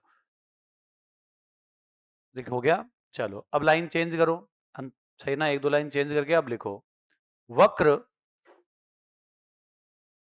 वक्र x is equal to f y, इस टाइप से। वक्र x is equal to f y, वक्र x is equal to f y को जब हम, वक्र x is equal to f y को जब हम कार्तीय निर्देशांक लेखा चित्र में, वक्र x is equal to f y को जब हम कार्तीय निर्देशांक लेखा चित्र में प्रदर्शित करते हैं, वक्र x is equal to f y को जब हम कार्तीय निर्देशांक लेखा चित्र में प्रदर्शित करते हैं, तो तो यह वक्र, आदि आदि बस, तो यह वक्र जितनी बार, तो यह वक्र जितनी बार y अक्ष को, y अक्ष लिख लोगे ना, तो यह वक्र जितनी बार y अक्ष को स्पर्श करेगा, तो यह वक्र जितनी बार y अक्ष को स्पर्श करेगा या प्रतिच्छेद करेगा, तो यह वक्र जितनी बार y अक्ष को स्पर्श करेगा या प्रतिच्छेद करेगा, बहुपद के उतने ही शून्यक होंगे।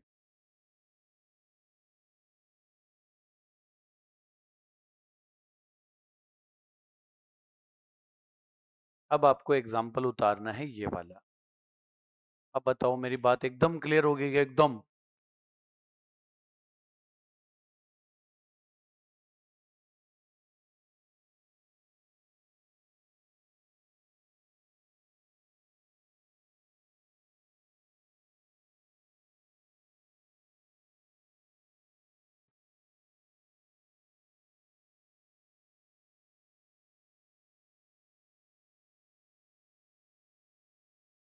बताओ जी। क्या? पक्का? कोई गिला शिकवा? हाँ भाई जी बताओ। पक्का? हाँ जी मैडम बताओ। पक्का? पीछे भाई साहब।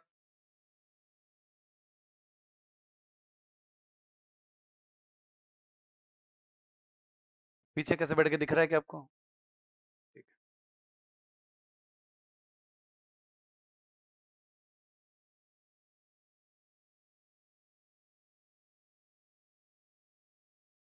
हाँ जी बताओ।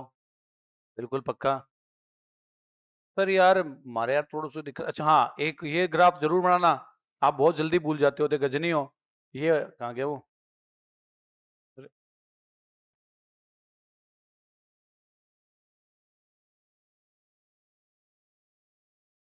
ये वाला।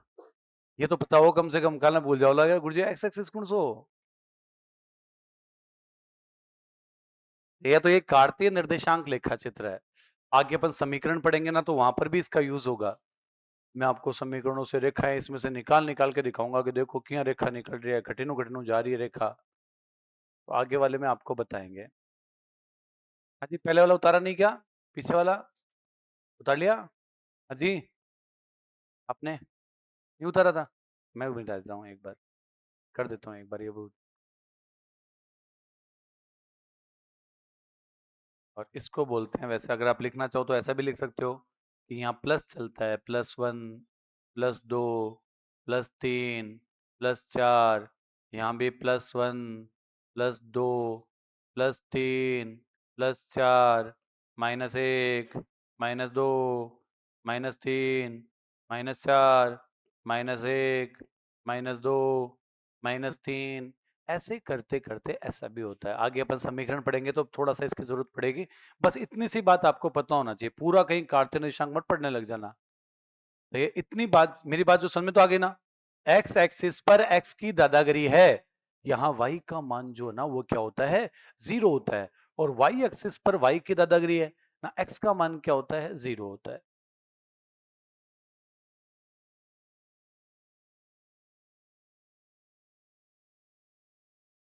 लो, लो उतार लो मैडम, अब उतार लो आप, अब आगे बात उतारो, वापस पीछे करो। कठिन क्यों? +1 +2 प्लस नीचे माइनस और उस साइड भी माइनस। आगे पॉइंट वॉइंट बनाने पड़ेंगे तो थोड़ा सा देखेंगे। पक्का? कोई दिक्कत नहीं है। एक मैडम जी उतार लो, अब आपको कौन सा वाला बच गया आपका वो देख लो। अब जो मैं बात बताऊंगा ना मैडम, बताऊंगा आपको। हाँ आगे की। इसके आगे वाला क्या है? अच्छा ये x is equal to f I है। इसके आगे। हाँ ये वाला उतारा। अब जो मैं आपको बात बताऊंगा ना, ऐसे मान लेना वो पेपर में छप गया है। सही है।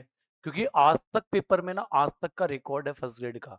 कम से कम भी जब या तो बहुपद का सवाल है ना, तो मैक्सिमम हमेशा रिमाइंडर थ्योरम आती है हमेशा। तो अब जो मैं बात बताऊं ना, तो आपको हाथ जोड़कर निवेदन है कि बस ये एक बात आप और सीख लेना। उसके बाद में फर्स्ट ग्रेड का चाहे आप कोई सा भी सवाल कर लेना, बहुपद का गलत नहीं होगा। एक मेरे कहने पर आगे बातें और बताऊंगा फालतू फालतू। बड़ी बड़ी के देखो भाग दे से देते हैं फलाना।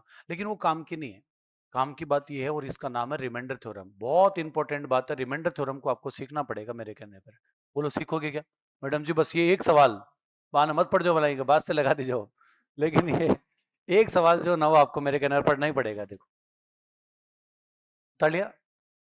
चलो अब देखो, अब की बार गुरुजी आप क्या बता रहे हो? अब की बार मैं बहुत खतरनाक बात बता रहा हूँ, लाग जाओ ली हट जा जो।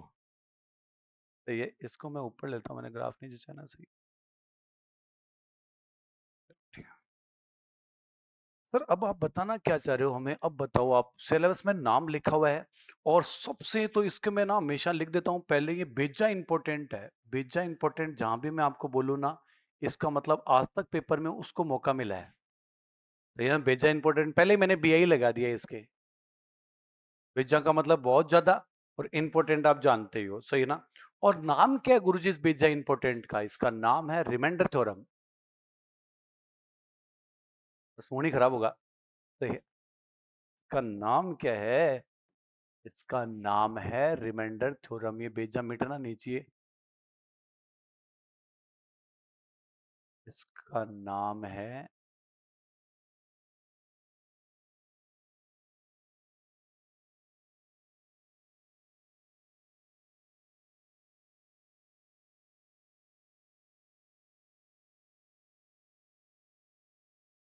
में है, रिमाइंडर थ्योरम। ठीक है, मात्र एक सवाल है, बताऊंगा एक ही तरीका है, सारे सवाल एक तरीके से सॉल्व होते हैं, बस सवाल चेंज होता है कि गुणनखंड पूरा भाग जा रहा है के किस मान के लिए, एक ही काम करना होता है सारे सवालों में।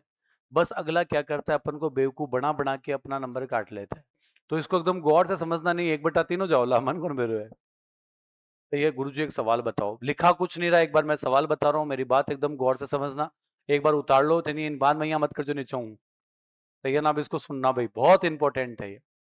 ठीक है सर बताओ, तो पेपर सॉल्व कराऊंगा ना, तो आप ये देख लो 9 सवाल आए हुए ना, उसमें से 8 ये है, 9 सवाल में 8 में जो ना रिमाइंडर थ्योरम है, जिसे फर्स्ट ग्रेड को ही पता है कि भाई ये चीज वैसे भी इंपॉर्टेंट है ये।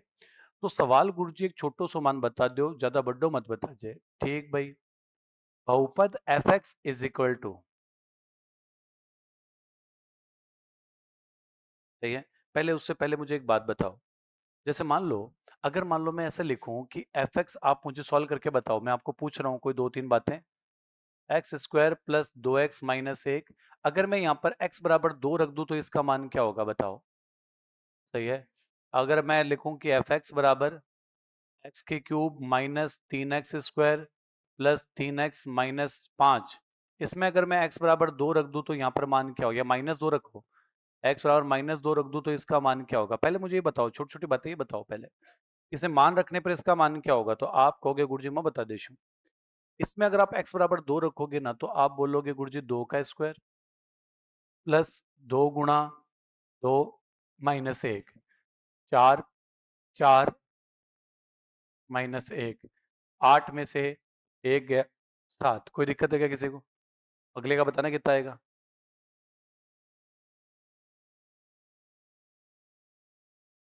वही आइंस्टाइन, करो सोल्व हाथ से, पेन पेन पेन पेन लो, पीछे करो, रफ कॉपी में करो, क्या सॉल्व करके बताओ मुझे कितना मान आएगा, ऐसा सॉल्व करके बताओ कि मुझे इस के ना, सॉल्व करके गलत मत बताना बस, इससे मुझे नफरत है, चाहे आंसर मत बताना।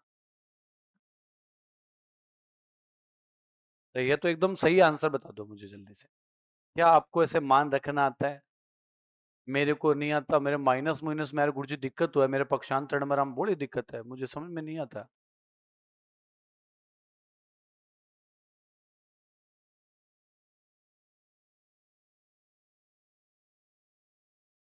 -2 की घात 3, एक्स की जगह गुरुजी -2 रखना हो गया, हाँ रख देंगे, -2 और -5 रख के दिखाओ, तो ये कितना हो गया, -8 हो गया, -3, और देखो माइनस का स्क्वायर प्लस होता है, पता है क्या सबको, सही है, नहीं पता हो तो कोई देख लेना, मेरा जैसा भाई हो कोई जिसको नहीं पता हो, तो माइनस की घात समझो ना वो +1 होती है, और माइनस की घात जो विषम होती है, माइनस की घात विषम कितनी होती है, -1, याद रखना, माइनस की घात यहाँ पर सम है, तो ये तो हो जाएगा प्लस, और 2 का स्क्वायर कितना 4, प्लस 3 दूनी 6, और माइनस का कितना 5, प्लस और माइनस माइनस हो जाता है गुणा होने पर, ठीक है ना, तो ये कितना हो गया, माइनस का 8, 4 तियां 12, माइनस का 6, माइनस का 5, 12 और 8 20, और 20 और 11 31, बहुत बढ़िया भाई, 20 और 11 31, क्या मेरी बात आप लोग सुन रहे हैं बस अब,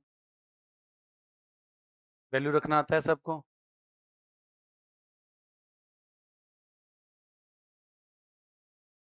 हाँ जी मैडम, आपको आता है वैल्यू रखना ऐसे, पक्का।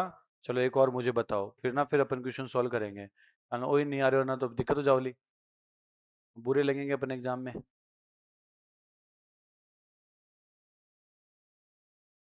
जैसे सर मान लो ओ तो मेरे साथ समझ में आएगा, और वो भी मेरा आएगा, थोड़ा सा मैं लाग तो रहे हैं यहाँ, यहाँ भाई मेरा आ रहा है, तो ये सर आप ये बताओ कि मान लो एक्स की क्यूब है, माइनस का 7x है, और प्लस का 8 है, और आप मुझे बताओ एक्स बराबर ना मुझे -3 रखना है, और इसका आंसर क्या होगा, और एक मुझे ये बताओ कि एफ एक्स बराबर मान लो, सही है, एक्स क्यूब है प्लस एक्स स्क्वायर है, माइनस का 3x है, प्लस का 2 है, और मुझे एक्स बराबर जो है ना वो -1 रखना है, अब आप सर आंसर बताओ।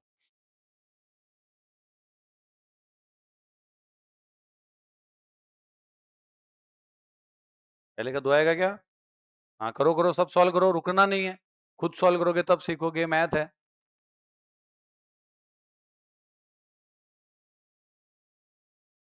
और भाई यार, मान थोड़ा सा मन दिक्कत ही हुआ है, डाउट होना तुरंत पूछ लेना पक्षांतरण में ये वो, इतना सा भी डाउट होना, इतना सा भी तुरंत मुझे पूछना है।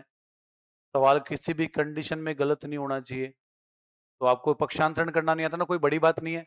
मैं पूरे फर्स्ट ग्रेड को पूरा दिन पढ़ा रहा हूँ, मुझे बोल देते हैं बच्चे बेचारे कि सर मेरे को तो माइनस करना ही नहीं आता, या मुझे तो माइनस की पावर ही नहीं पता। और सही भी बात है, पता कैसे हो यार, आप हिंदी से मान लो इतने साल से पढ़ा ही नहीं मैथ, तो कोई नॉन मैथ्स हो ना तो आप पूछ लेना आराम से। साइंस बैकग्राउंड से नहीं होना तो आप पूछ लेना कि हाँ भाई गुणा किया हो भाग किया हो, ऐसा उसमें कोई शर्म की बात नहीं है। शर्म तो तब आएगी तब फेल होंगे, है ना। तो डाउट हो तो पूछना। तो माइनस का 3 की घात तो कितना कर दिया, 3 कर दिया। -7 गुणा कितना कर दिया, -3 कर दिया। और प्लस का कितना, 8 है। माइनस की घात विषम माइनस ही होता है, और 3 की घात 3 कितना होता है, 27। माइनस माइनस प्लस होता है, 7 तिया 21 और प्लस का 8, 21 और 8 29। और सही है ना, 29 में 27 गए तो आंसर कितना, 2। 29 में से 27 गए तो आंसर कितना, 2 आएगा। ठीक है जी, पक्का। ये बताओ गुरु जी, तो यहाँ पर कितना आएगा, -1 की घात कितना, 3 कर दिया, प्लस -1 का क्या कर दिया, स्क्वायर कर दिया, -3 का कितना कर दिया, -1 कर दिया, प्लस का कितना कर दिया, 2। तो ये हो गया -1, ये +1, ये +3, ये +2, 3 और 2 5, 5 में से अच्छा 5 और 1 6, 6 में से 1 गया 5।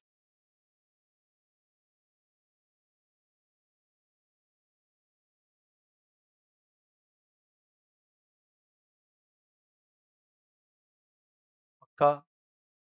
अब एक सवाल मैं आपको बता रहा हूँ, ऐसे मान लेना भाई, मुझे तो सबसे इंपॉर्टेंट लगता है लास्ट में, मान लो मैं से 50 सवाल दूंगा कि भाई इनमें से क्वेश्चन आएगा, उनमें से एक रिमाइंडर थ्योरम होती है। मैं लास्ट में बच्चे मान लो कहीं नहीं पढ़ते हैं, पूछते हैं बेसमन तो कोई 20-20 बताता है कि जगह माओ लो, तो उसमें से एक मैं हमेशा से बोलता हूँ कि वो क्या होता है, रिमाइंडर थ्योरम है, वो बहुत इंपॉर्टेंट है। जैसे मैं आप एक क्वेश्चन लिख के दिखा रहा हूँ, वो आपको करना कुछ भी नहीं है। एक सवाल मान लो एक पेपर का, कि इस टाइप से सवाल मुझे बोला कि रिमाइंडर थ्योरम एक्चुअल में है क्या। तो मान लो मुझे बोला गया कि बहुपद F x is equal to, उतार लिया, समझ में आ गया, कोई दिक्कत। बहुपद F x is equal to x square plus 4x plus 6 में या प्लस 7 में x प्लस 2 का भाग देने पर, x प्लस 2 का भाग देने पर शेषफल क्या होगा। सही है, शेषफल क्या होगा। तो ये इंग्लिश में मैं एक बार बोल देता हूं क्वेश्चन को, what will be the reminder, what will be the remainder if polynomial fx is equal to x square plus 4x plus 7 is divided by x plus 2, is divided by x plus 2। तो सबसे पहला सवाल तो आदमी को यह है। अब करना क्या है, आपको कोई माथापच्ची नहीं करनी, कुछ नहीं करना, सवाल आए छोड़ देना। ठीक है?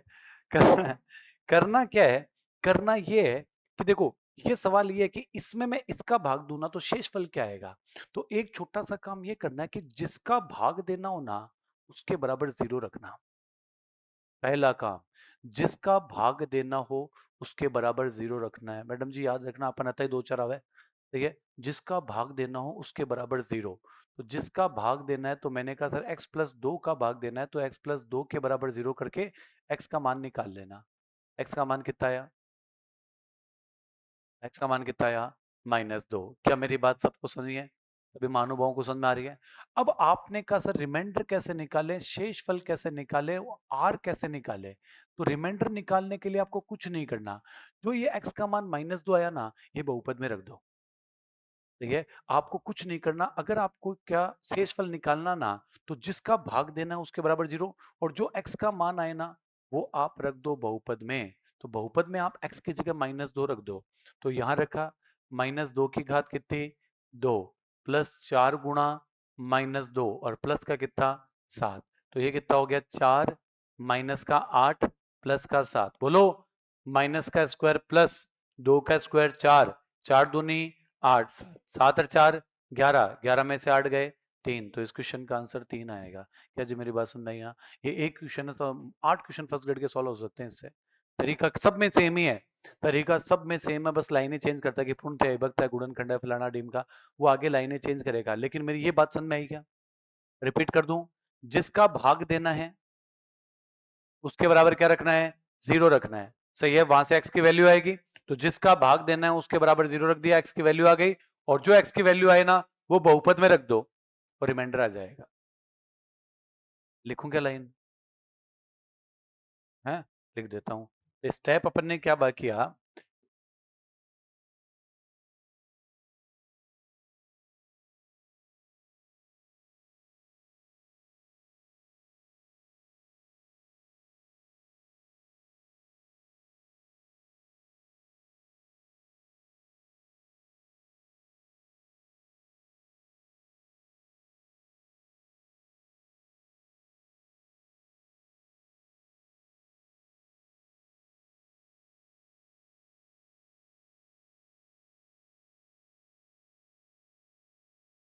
अब आप सोच लो मैं कितना जोर लगा रहा हूँ कि भी इंपॉर्टेंट इंपॉर्टेंट, इसका मतलब पेपर में मैक्सिमम चांसेस, अगर मूवी मुझे बोले बहुपद से एक सवाल बताओ जो पेपर में है, तो वो ये वाला है।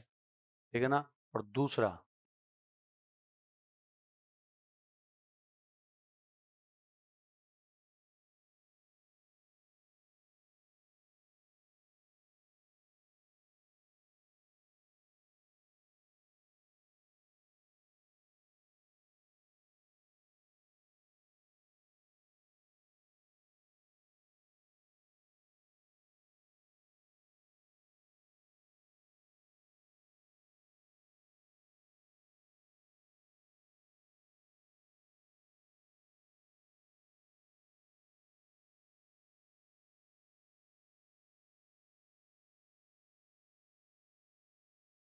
क्या मेरी बात आप सभी महानुभावों को समझ में आई क्या?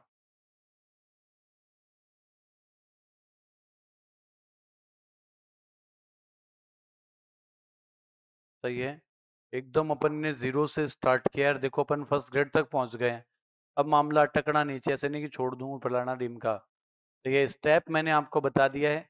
आगे मैं पूरा भाग देकर भी आपको दिखाऊंगा। ऐसी बात नहीं है कि मेरे को भाग देना नहीं आता, मेरे को सब आता है, भाग देना भी आता है, सब है, काम सब आ रहे हैं। लेकिन आपके लिए बताया, जिन बच्चों को थोड़ा सा कम है ना, वो ये मत सोचे कि सवाल बड़ा है, क्योंकि कितना छोटा सवाल है। बताओ जी मैडम, छोटा है कि नहीं? सही है। एक मैं आपको और पूछ लूं, अगर आपकी आज्ञा हो तो, या फिर आज के दिन का लास्ट सवाल इसको ही कर दूं?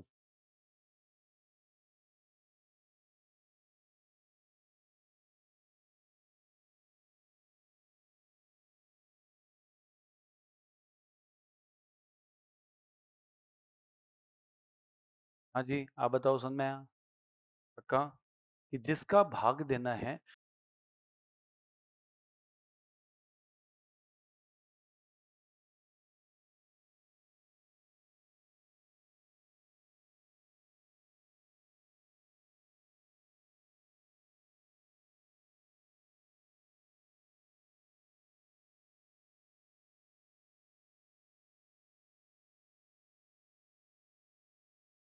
अब इसी में अपन चेंज करेंगे, भाई के का मान बोलेगा, कभी गुणनखंड बोलेगा, तो एक एक स्टेप बाय स्टेप इसी को सीखना पड़ेगा कि भाई चक्कर चल क्या रहा है, ये चक्कर चलाना कैसे है।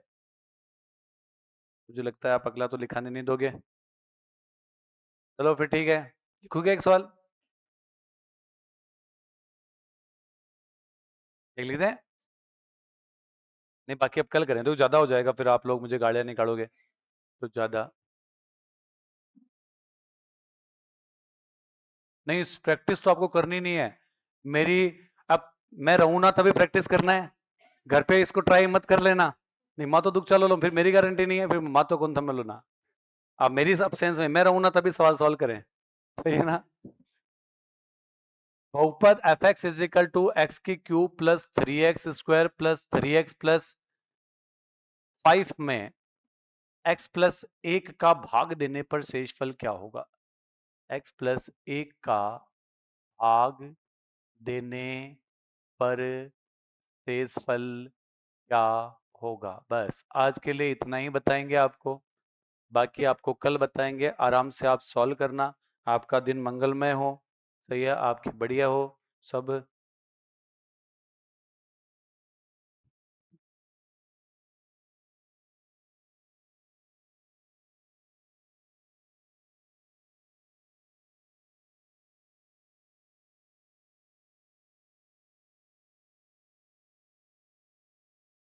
जिसका भाग देना है गुरुजी, उसके बराबर जीरो रख दिया सबने। जिसका भाग देना है उसके बराबर तो रखना है 0 और यहाँ से x का मान निकाल लिया गुरुजी। वो मान बहुपद में रख दो, रुक गई मत। ये मान बहुपद में रख दो तो शेषफल आएगा, तो बहुपद है fx, मतलब fx में x का मान आपको -1 रखना है, तो -1 की घात कितना, 3 + 3 गुणा कितना, -1 का स्क्वायर प्लस 3 गुणा -1 और प्लस का कितना 5, -1 की घात 3 -1, -1 का स्क्वायर प्लस 3 हो गया, ये -3 हो गया, ये +5 हो गया और 5 में से 1 गया 4। क्या मेरी बात आप लोगों को क्लियर है? तो ये तो कल इसी पर ही अपन आगे बढ़कर और फर्स्ट ग्रेड के क्वेश्चनों को सॉल्व करेंगे। ठीक है, चलो आज के लिए बहुत बहुत